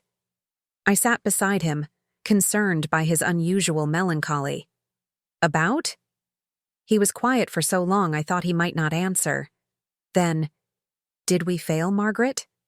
"With Rebecca, I mean. Did we do something wrong in how we raised her?" The question caught me off guard. We had asked ourselves many things during this painful family rift, but this fundamental doubt about our parenting was new. "I don't think so," I said slowly. "We raised both our children with the same values: hard work, integrity, compassion. Michael embraced those values. Rebecca made different choices." "But why?" Harold pressed. "Was it something specific we did? Did we favor Michael somehow?" I thought back through the decades of parenting, searching for any pattern of preferential treatment. If anything, we were harder on Michael. He had stricter curfews, more chores. Rebecca was always a bit more fragile, so we tended to protect her more. "Maybe that was it," Harold mused. "Maybe we protected her too much. Never let her experience real consequences." "Perhaps," I conceded. "Or maybe it's just who she is. Nature as much as nurture." Harold sighed deeply. "I keep thinking about a moment when she was about 16. She had spent all her allowance on a concert ticket, then immediately asked for more money for a new dress to wear to the concert. When I suggested she use something from her closet, she threw a tantrum, accusing me of ruining her social life. I remembered the incident. Rebecca had eventually worn a dress she already owned, but the drama surrounding the decision had been exhausting. "I gave in so many times over the years," Harold continued. "It was easier than dealing with her meltdowns. But I wonder now if, every time I caved, I was teaching her that tantrums worked, that if she pushed hard enough, she'd get her way." I took his hand, feeling its familiar warmth. We did our best with the knowledge we had then. Parenting doesn't come with a manual. "No," he agreed with a sad smile. "But if it did, I suspect one of the chapters would warn against teaching your child that money is a substitute for emotional connection." The insight struck me deeply. That was exactly what had happened with Rebecca, and by extension, with Jason and Megan. Money had become the primary language of family love in their household. Contributions were measured in dollars, not in time or attention. Problems were solved with checkbooks rather than conversation. Even now, Rebecca's idea of making amends with Megan involved expensive gifts rather than addressing the underlying issues. "Well," I said finally, "it's not too late to model a different way. Not for Megan, at least. And maybe someday for Jason. And Rebecca too, if they're willing to see it." Harold nodded but didn't look entirely convinced. The weight of the family conflict was wearing on him in ways I hadn't fully appreciated until that moment. The following week brought a new development that would test our resolve even further. Michael called one evening, his voice tense with controlled anger. "Mom, I need to give you a heads up. Rebecca's telling people in town that you and Dad are planning to write her and her kids out of your will. Mrs. Palmer at the pharmacy mentioned it to Claire today, asking if it was true and saying how sad she was about the family rift." I closed my eyes, fighting a wave of frustration. "That's completely false. We haven't changed our will in years. I know that, Michael said. But the rumors are spreading.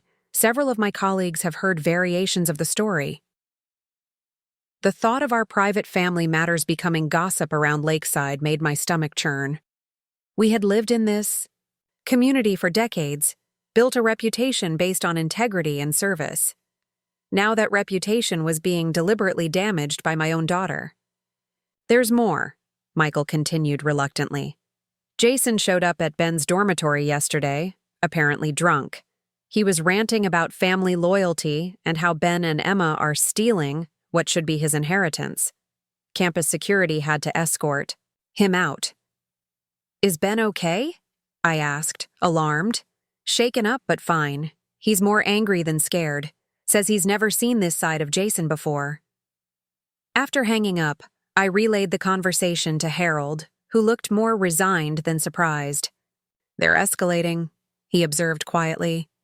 When intimidation didn't work, they moved to public pressure. Now they're targeting the kids directly. What do they hope to accomplish? I wondered. Surely they don't think harassing Ben will somehow convince us to fund Jason's studio?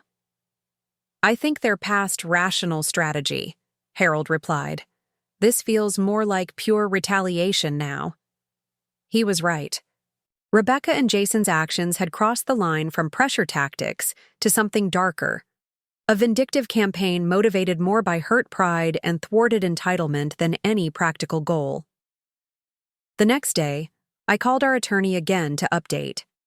Our will, not to disinherit anyone as Rebecca was claiming, but to add specific protections. We created educational trusts for all 4 grandchildren that could only be used for tuition and related expenses, with trusted third-party trustees who would approve or deny distributions based on clear guidelines. We also added an anti-contest clause that would disinherit anyone who legally challenged the will's provisions.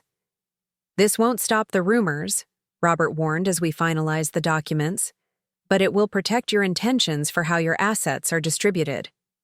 And the grandchildren's educational opportunities, Harold added firmly.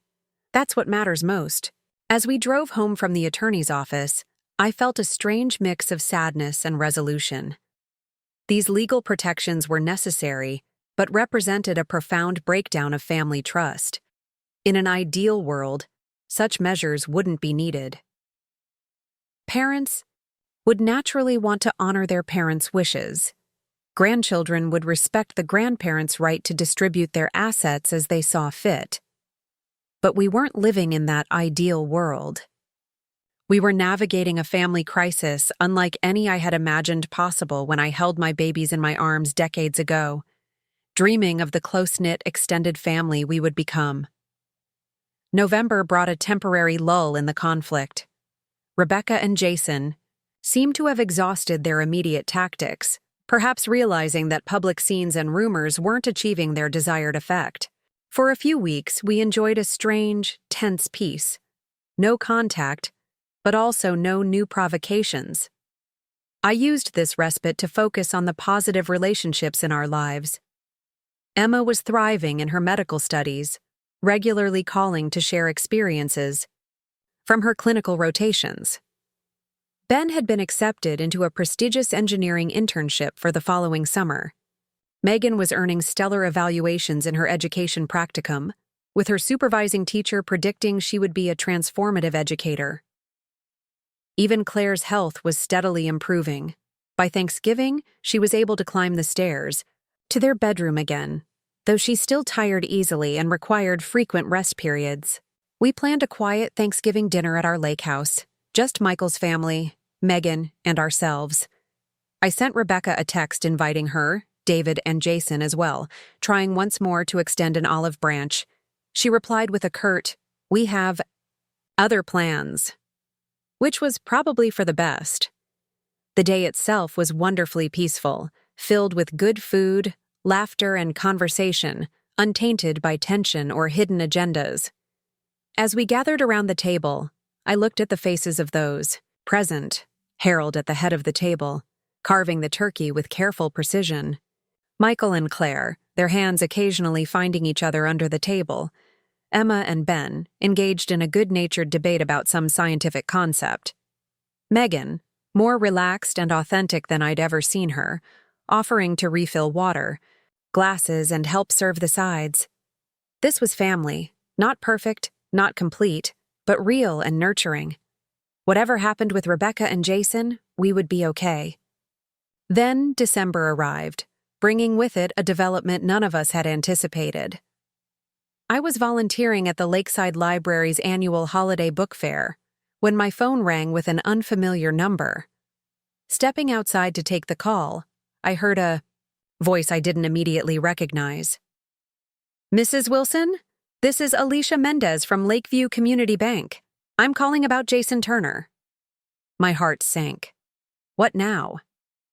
"Jason has listed you as a reference on a business loan application," she continued.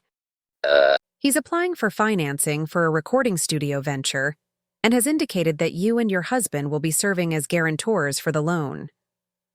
For a moment, I was too stunned to respond. Jason had not only applied for a business loan using our names without permission, but had apparently told the bank we would guarantee the loan, essentially promising that we would pay if he defaulted. "Mrs. Wilson, are you still there?" "Yes," I finally managed. "I'm sorry, but there must be a mistake. My husband and I have not agreed to guarantee any loan for Jason Turner." "Oh." There was an awkward pause.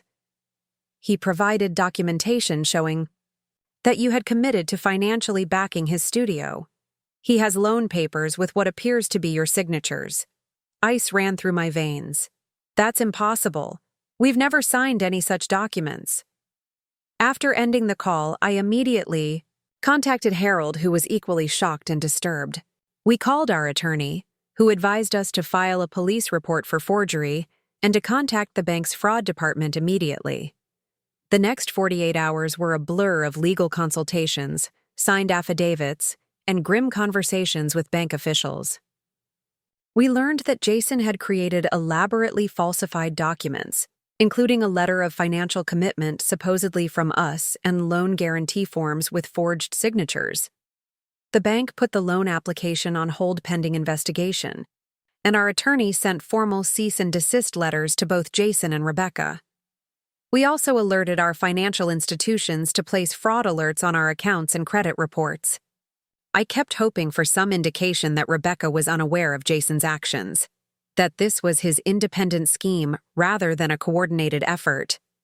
But that hope died when Michael called to tell us that Rebecca had been defending Jason on social media, claiming he had merely misunderstood our verbal commitment to finance his studio.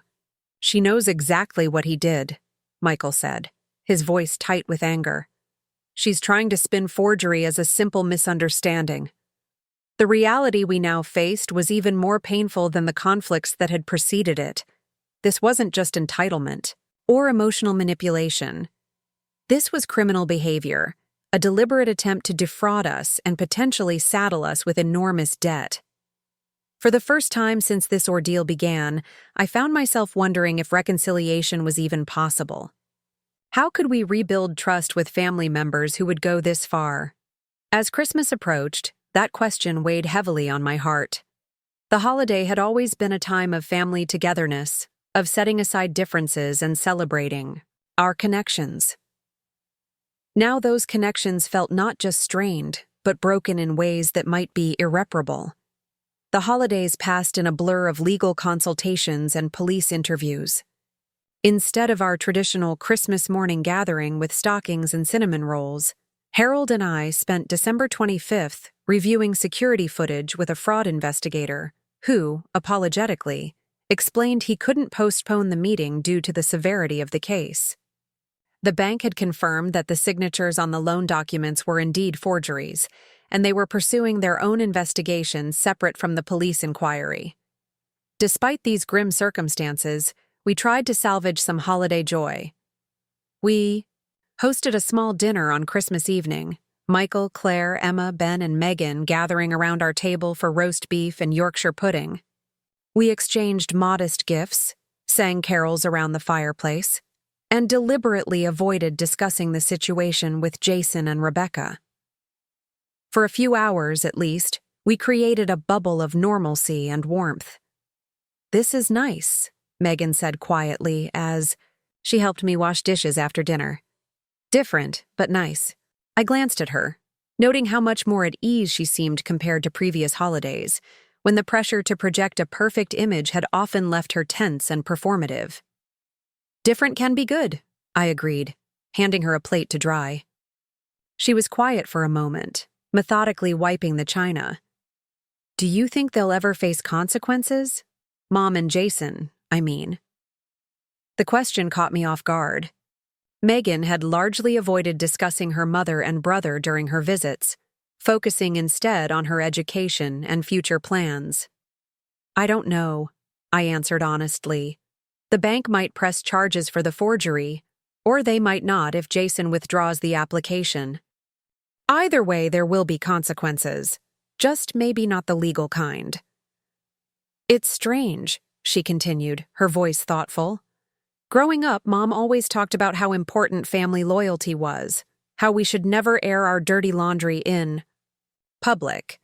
But she's been posting all kinds of private family business on social media, trying to make you and Grandpa look bad." "People sometimes have different rules for themselves than they do for others," I observed. "I'm starting to see that." She set down the towel and turned to face me directly. "The thing is, Grandma, I always thought Mom and Jason were right about everything. They were so confident, so sure of themselves. It never occurred to me that they could be wrong." The simple statement revealed volumes about the dynamic in Rebecca's household, a place where certainty trumped reflection, where confidence was valued over questioning. No wonder Megan had struggled to find her own voice. "Recognizing that the people we love can be wrong is part of growing up," I said gently. "It doesn't mean you stop loving them. It just means you see them more clearly." She nodded slowly. "I do still love them, but I don't want to be like them anymore." Those words stayed with me long after our guests had departed. The leftovers were packed away, and the house had settled into nighttime silence. I replayed them as Harold and I sat by the dying embers of the fire, too wired from the day's emotions to sleep just yet. "Megan said something interesting tonight," I told him, recounting the conversation. Harold considered this, absently turning, his wedding band around his finger, a habit of 50 years when he was deep in thought. "That's a profound realization for someone her age," he finally said. "Most people spend decades figuring out they don't have to become their parents." "She's changing," I agreed. "I see it every time she visits. More thoughtful, more authentic." "Education suits her," Harold remarked. "Not just the formal classes, but the whole experience of finding her own path." We sat in comfortable silence for a few minutes before he spoke again, his voice softer. "I've been thinking about something. Margaret, about our education fund policy." "What about it?" "It's working, isn't it? Not just financially, but as a principle. Emma and Ben were already on good educational tracks, but Megan, she's found something she truly cares about, something that's changing her for the better." I nodded, seeing where his thoughts were heading. "And Jason?" he continued. "I wonder if our boundary actually prevented him from taking on legitimate business debt before he was ready. That loan would have been disastrous for him. If he's not ready for a regular bank loan, he's certainly not ready to run a business." I agreed. Harold sighed, his expression a mix of sadness and resolve. "We made the right choice, even though it's been painful. That's worth remembering in the difficult days ahead." The difficult days weren't long in coming. 2 days after Christmas, we received notice that Jason had withdrawn his fraudulent loan application, claiming it had been a misunderstanding.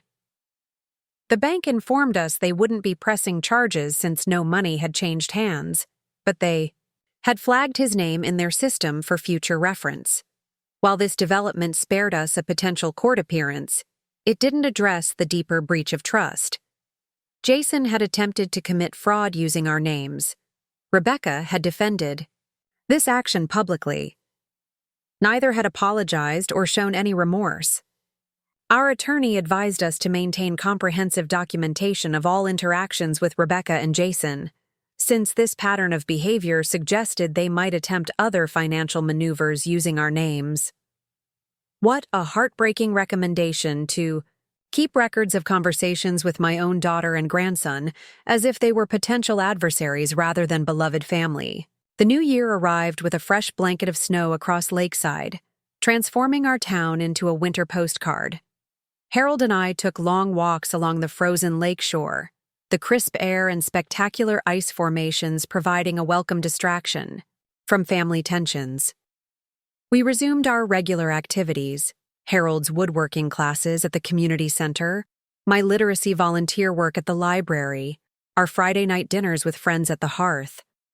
Life settled into a new rhythm, different from what we had envisioned for our retirement years, but not without joy and purpose.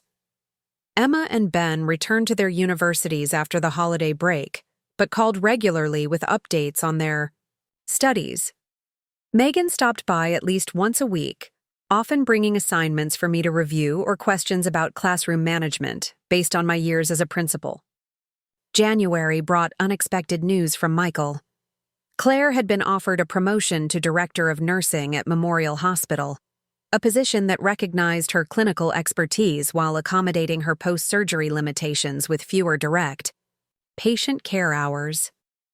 "It's perfect timing," Michael explained during a celebratory dinner at our house. "The administrative role means less physical strain, but she'll still be using all her nursing knowledge to improve patient care." Claire looked happier and more energized than I'd seen her since the surgery. "I start training with the outgoing director next month," she said, her eyes bright with excitement. "It's a whole new chapter for me." "Speaking of new chapters," Michael added, "we've been talking about moving." "Moving?" I echoed, surprised. They had lived in the same modest home since they were first married. "Where to?" "That's the thing," Michael said, glancing at Claire. "We're hoping to build something new. Something that would work better for Claire's recovery and eventual retirement. And we were wondering about that corner lot on your property." Harold and I exchanged looks. Our lakefront property included several acres of wooded land, including a lovely elevated corner with spectacular views that we'd always thought would make a perfect building site. "You want to build on our land?" Harold asked, his voice carefully neutral. "If you're open to it," Claire hastened to add. "We'd legally purchase the parcel from you, of course. But we love the idea of being close by as we all get older." The prospect of having Michael and Claire as neighbors was immediately appealing. As we aged, the practical benefits of family nearby were obvious. But there were complications to consider as well. "What about Rebecca?" I asked quietly. "If we sell part of our property to you, she might see it as favoritism," Michael supplied when I trailed off. "Mom, you can't make decisions based on how Rebecca might twist them. She's going to find fault no matter what you do. Besides," Claire added gently, "this would be a standard real estate transaction. We'd pay market value for the land." We agreed to think about it, though privately I was already leaning towards saying yes. The idea of having family close by, of watching a new home rise on land we loved, of creating a multi-generational presence on the lakefront, it aligned perfectly with the legacy Harold and I hoped to create. A week later, I received an unexpected call from David, Rebecca's husband. We had barely spoken since the rift began, with David generally avoiding direct involvement in the conflict. "Margaret," he began awkwardly, "I hope I'm not calling it a bad time." "Not at all," I replied, curious about this sudden contact. "How are you, David?" "Fine, fine." He cleared his throat. "Look, I wanted to talk to you about something, off the record. Rebecca doesn't know I'm calling." My curiosity deepened. "I'm listening." "It's about Jason's studio," he said. "The whole situation has gotten out of hand, and I wanted you to know I had nothing to do with that loan application business. That was all Jason's idea, and frankly, I was horrified when I found out." I wasn't sure how to respond. Was he distancing himself from the fraud attempt? Seeking absolution? Testing the waters for some kind of reconciliation? I appreciate you saying that, I finally replied.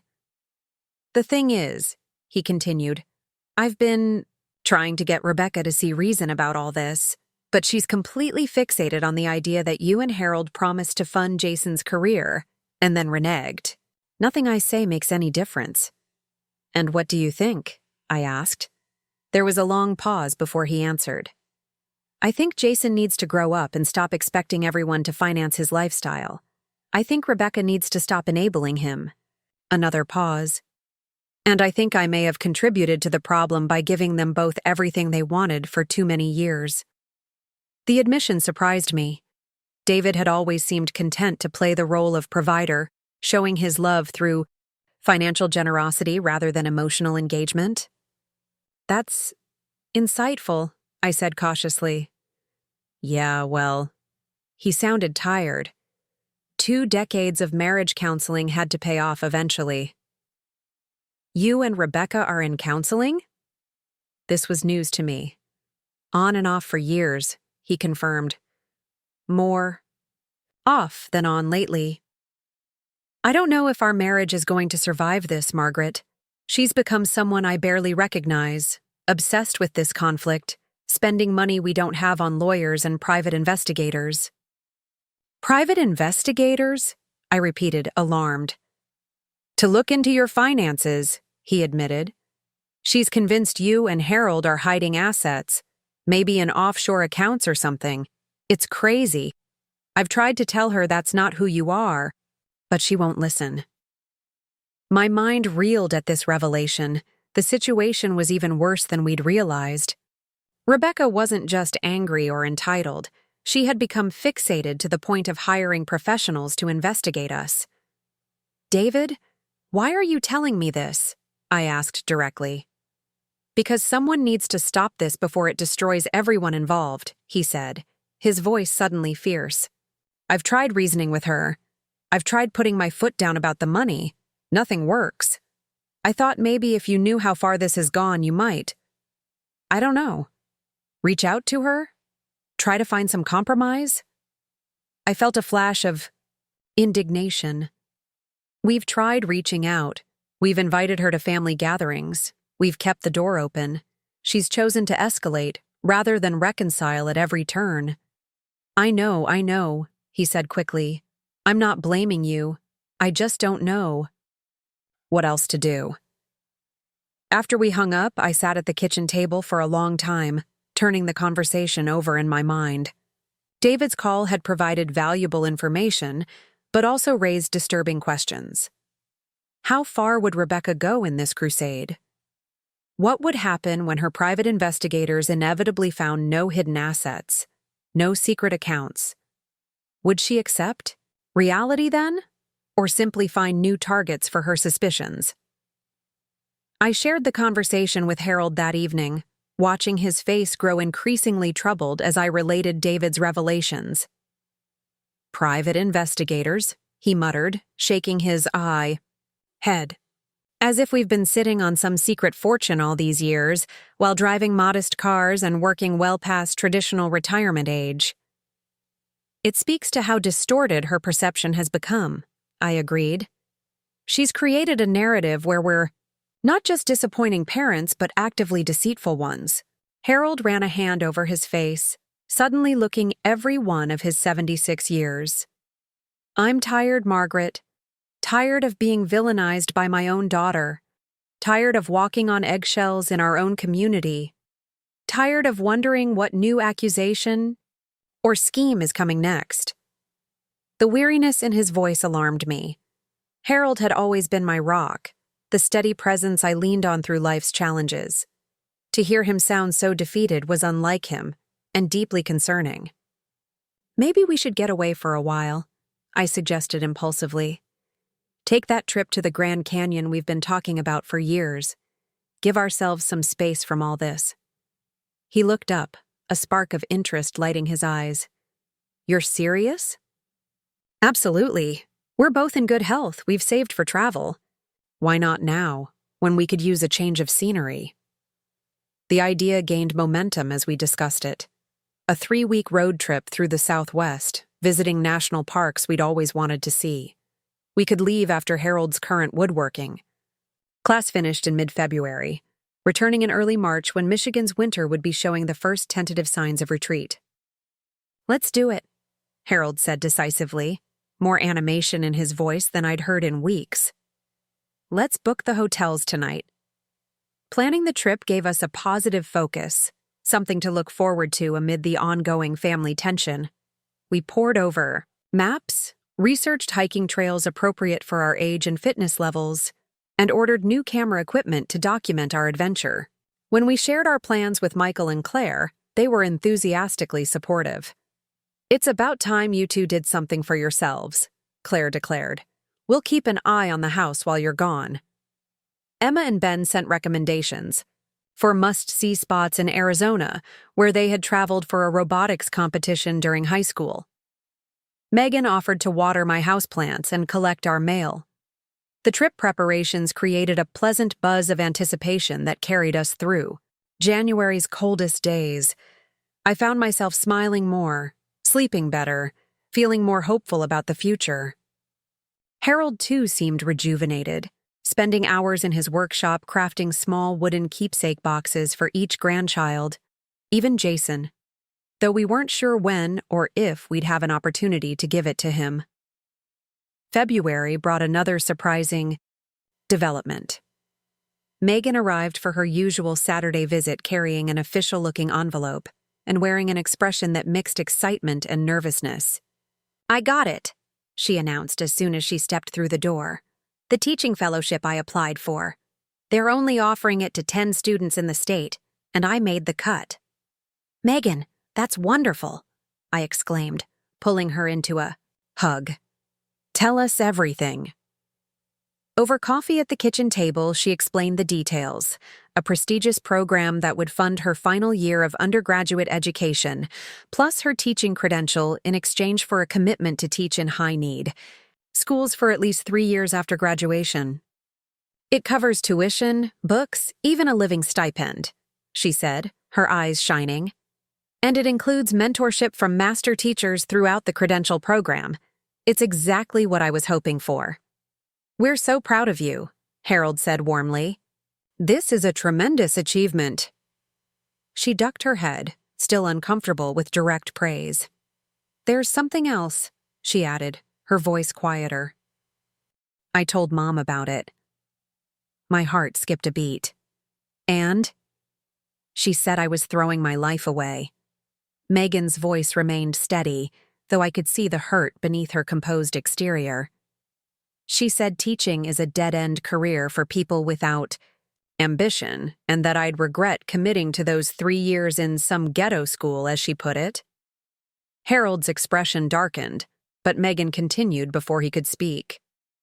"But here's the thing," she said, straightening her shoulders. 5 years ago, that would have devastated me. I would have turned down the fellowship just to avoid her disappointment. Now? I felt sad for her, but her opinion didn't shake my decision at all.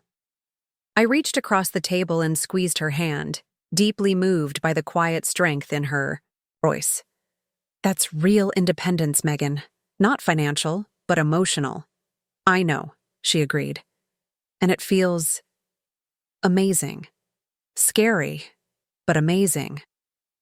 We celebrated her news with a spontaneous dinner out at the Blue Moon Diner, where the owner, Mrs. Patel, insisted on bringing Megan a complimentary slice of apple pie for our future teacher. News traveled fast in a small town like Lakeside, and Megan's fellowship was already being recognized as the impressive accomplishment it was. As we drove home, Megan in the back seat of our car since she had walked over earlier, she asked hesitantly, "Do you think Mom will ever come around? About my teaching career, I mean." I exchanged a glance with Harold before answering carefully. "I hope so. Sometimes people need time to adjust when their expectations aren't met. Your mother had a very specific vision of your future, and it's hard for her to let that go."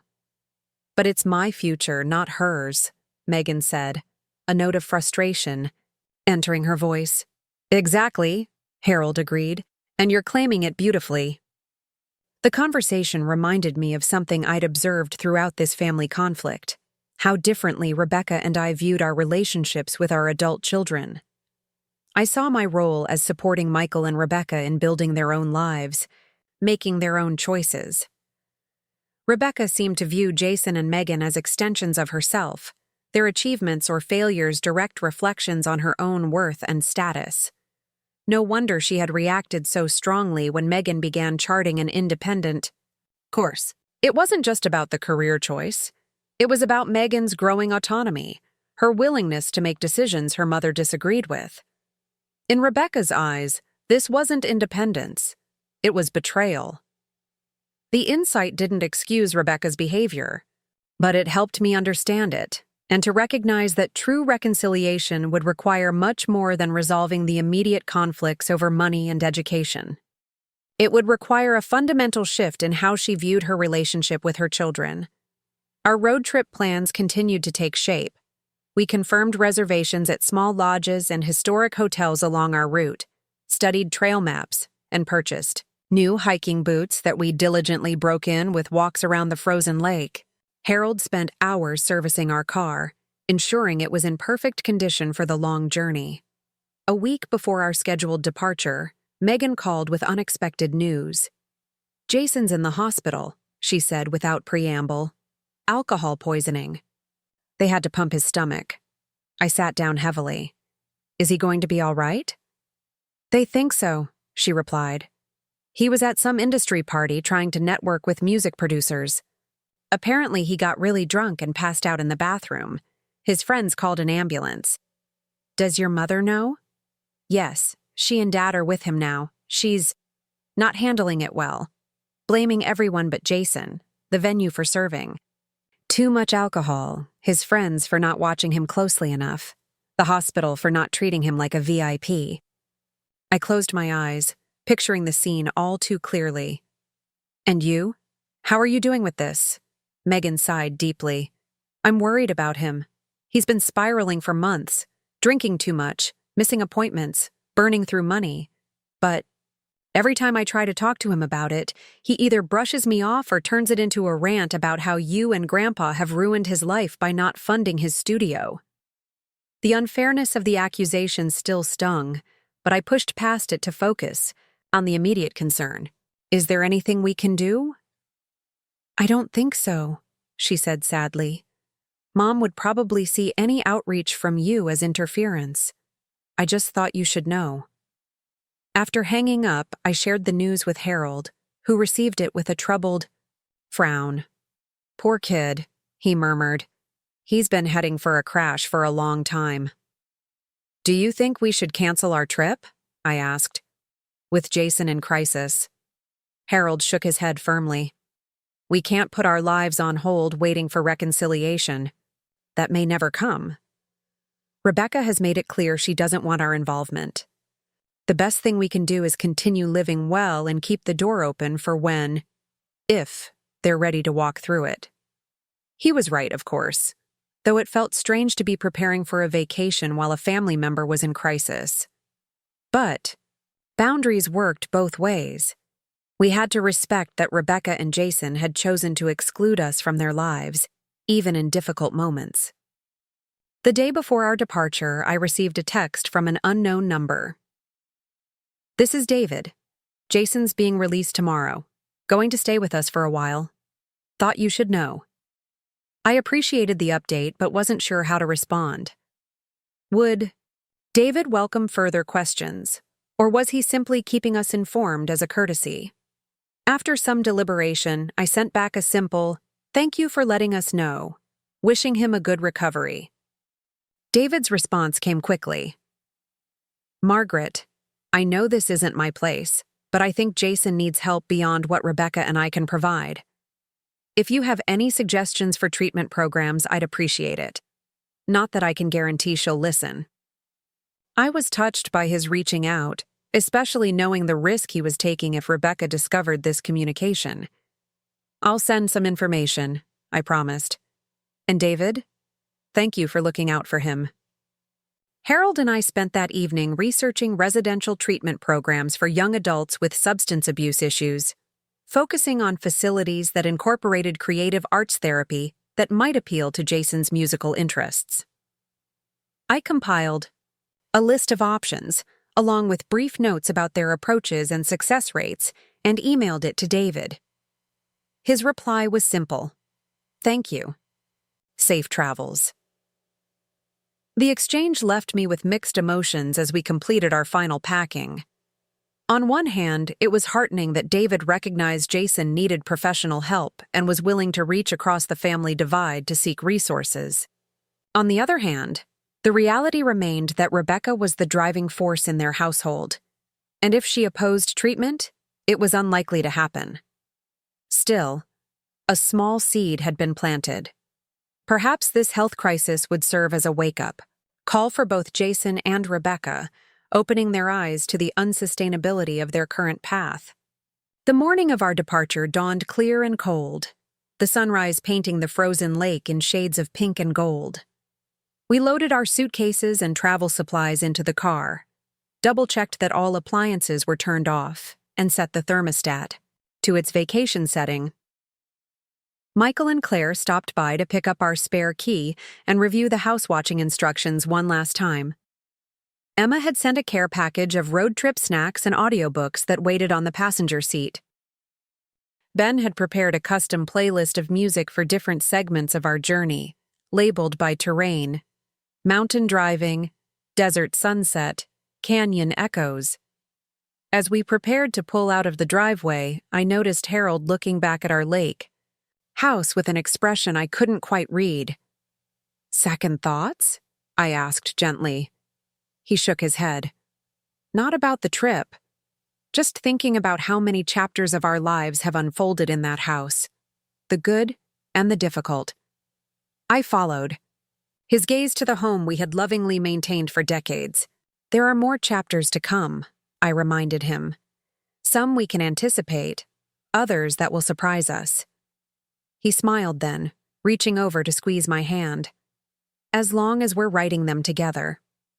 With that, we began our journey westward, leaving behind the frozen lake and the tangled family situation, if only temporarily. As the familiar landscape of Lakeside receded in the rear-view mirror, I felt a curious lightening of spirit, not because we were escaping our problems, but because we were affirming that life contained possibilities beyond them. 3 days into our trip, as we crossed the plains of Nebraska under an impossibly vast sky, I realized something important. This journey wasn't just a vacation. It was an act of reclamation. For too long, we had allowed Rebecca and Jason's demands and accusations to dominate our thoughts, to shrink our world to the dimensions of conflict. Out here, with new vistas unfolding before us each day, that conflict resumed its proper proportion, one difficult aspect of our lives, but not the defining one. We were still Margaret and Harold Wilson. We still had dreams to pursue, beauty to witness, joy to experience. By the time we reached the red rock country of Utah, I felt a profound shift in perspective. Whatever happened with Rebecca and Jason, whether reconciliation eventually came or the estrangement proved permanent, we would continue living with purpose and meaning. We would nurture the positive relationships in our lives, contribute to our community, and find wonder in the world around us. This wasn't giving up on our daughter and grandson. It was simply recognizing that we couldn't allow their choices to diminish our lives. The path forward might not be the one we had envisioned, but it could still be rich with meaning and connection. As Harold and I stood at the rim of Bryce Canyon, watching the morning light transform the hoodoos from shadowy sentinels to glowing spires, I felt a deep sense of peace settle over me. We were exactly where we needed to be, doing exactly what we needed to do. Building a life well lived was, perhaps, the most powerful response to those who would diminish us.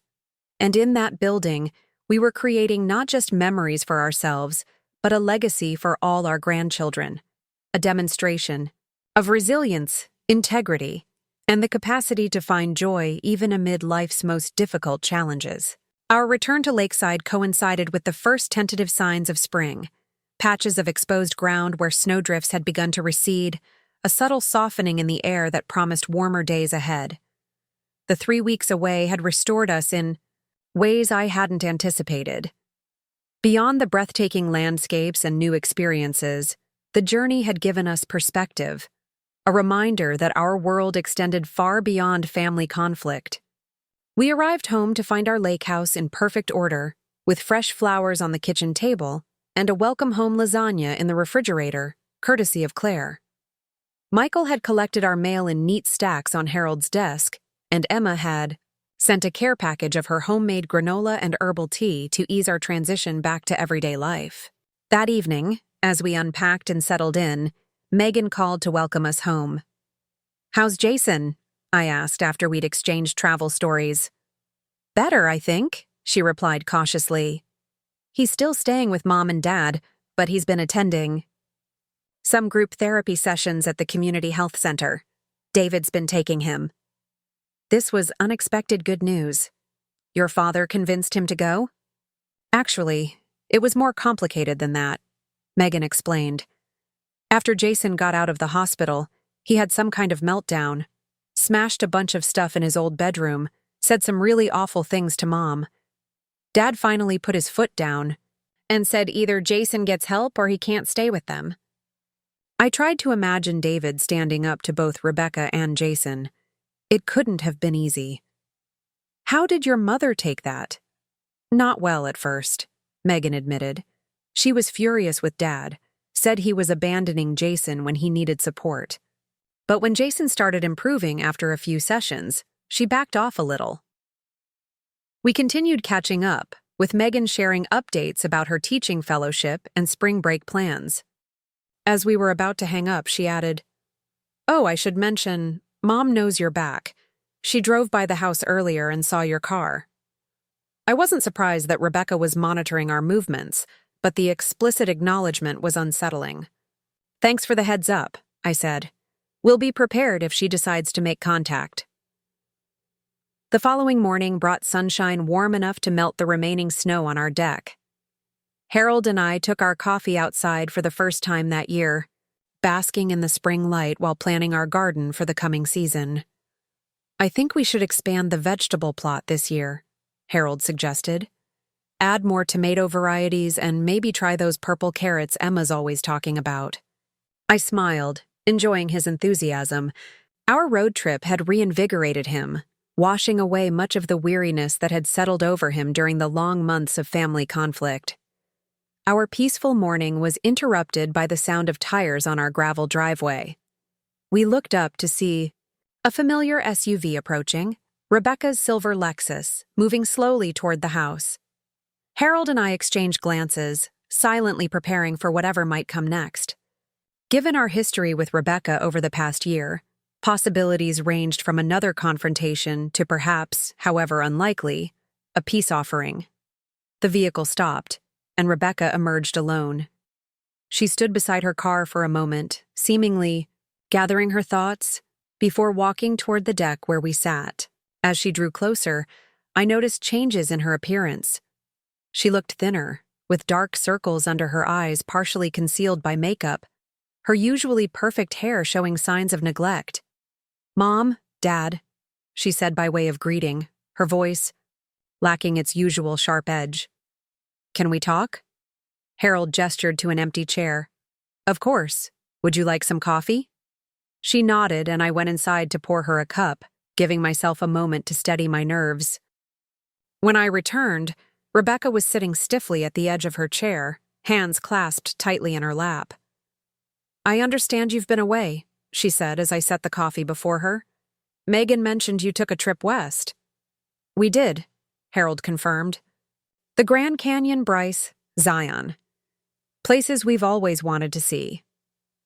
Rebecca nodded, her gaze fixed on the steaming cup rather than our faces. "That's good.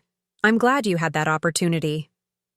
An awkward silence descended, broken only by birdsong and the distant sound of a boat on the lake. Finally, Rebecca drew a deep breath, I owe you an apology, she said, the words clearly difficult for her. My behavior over the past year has been inexcusable.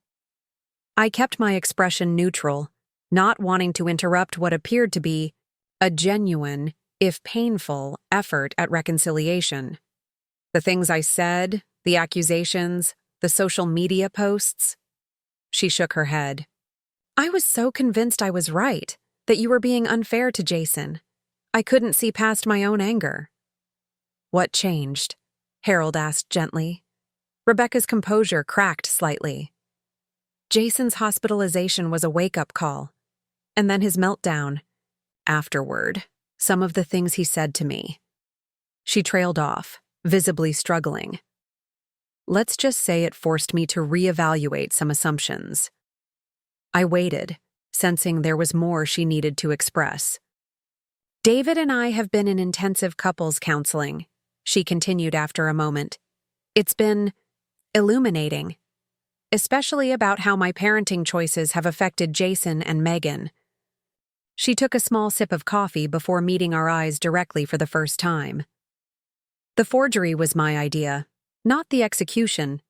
Jason did that on his own. But I was the one who suggested there must be a way to access the money I was convinced you were withholding. The admission hung in the air between us, its implications rippling outward. Not just an acknowledgement of wrongdoing, but a confession of criminal intent. Why are you telling us this now? I asked. Because I need to be honest if there's any hope of repairing our relationship, she replied. And because I'm trying to model accountability for Jason. How can I expect him to take responsibility for his actions if I won't take responsibility for mine? It was perhaps the most mature statement I'd ever heard from my daughter, and it kindled a cautious hope within me. I don't expect forgiveness right away, Rebecca continued. What we did, violated your trust in fundamental ways. I just want you to know that I recognize that now, and I'm sorry. Harold reached for my hand, a silent question in the gesture. I nodded slightly, acknowledging his unspoken thought. This appeared to be a genuine olive branch, however belated. Thank you for that, Harold said. It means a great deal to hear. Rebecca visibly relaxed at his measured response. There's something else I should tell you. Jason has entered a residential treatment program for substance abuse and mental health issues. He'll be there for at least 90 days. That's a positive step, I said carefully. Is he open to the treatment? Now he is, she admitted. Initially he fought it, blamed everyone else for his problems. Me, David, his friends, you both, the music industry. But after the meltdown, I think he finally saw where his path was leading. And you? Harold asked. How are you handling all this? Rebecca's smile was tinged with sadness. One day at a time, as they say in Jason's program. I'm learning a lot about enabling behavior, about how my need to be the perfect mother with the perfect children led to some very imperfect decisions. She hesitated before adding, I've also been talking with Megan more, really listening, maybe for the first time. She's impressive, the way she's found her own path despite my disapproval. She is impressive, I agreed, feeling a swell of pride. She's grown tremendously this past year. Rebecca nodded, her expression wistful. I'd like to rebuild my relationship with her, and with both of you, if you're willing. We've always wanted that, Harold assured her. The door has remained open. I know, Rebecca acknowledged. Even when I was at my worst, spreading rumors and making accusations, you never retaliated in kind. That meant something, even if I couldn't admit it at the time. We talked for another hour, carefully navigating the fragile beginnings of reconciliation. Rebecca shared more about Jason's treatment program, her counseling with David, and her tentative steps toward rebuilding trust with Megan. We listened, asked thoughtful questions, and offered cautious encouragement. As she prepared to leave, Rebecca paused on the steps of our deck, I should tell you, I've withdrawn all the complaints and inquiries I filed, the private investigators, the legal explorations about your estate, all of it. And I'm working on making public apologies to counteract the rumors I spread. We appreciate that, I said sincerely. She nodded, looking suddenly vulnerable. Would it be okay if I called you? Maybe once a week, just to talk? We'd like that very much, Harold replied. We watched as she drove away, neither of us speaking, until the sound of her car had faded completely. Well, Harold said finally, that was unexpected. Yes, I agreed, and yet not entirely surprising. Rebecca has always been capable of growth, even if she resists it for a long time. Do you think it will last? He asked, the question reflecting our shared wariness after months of conflict.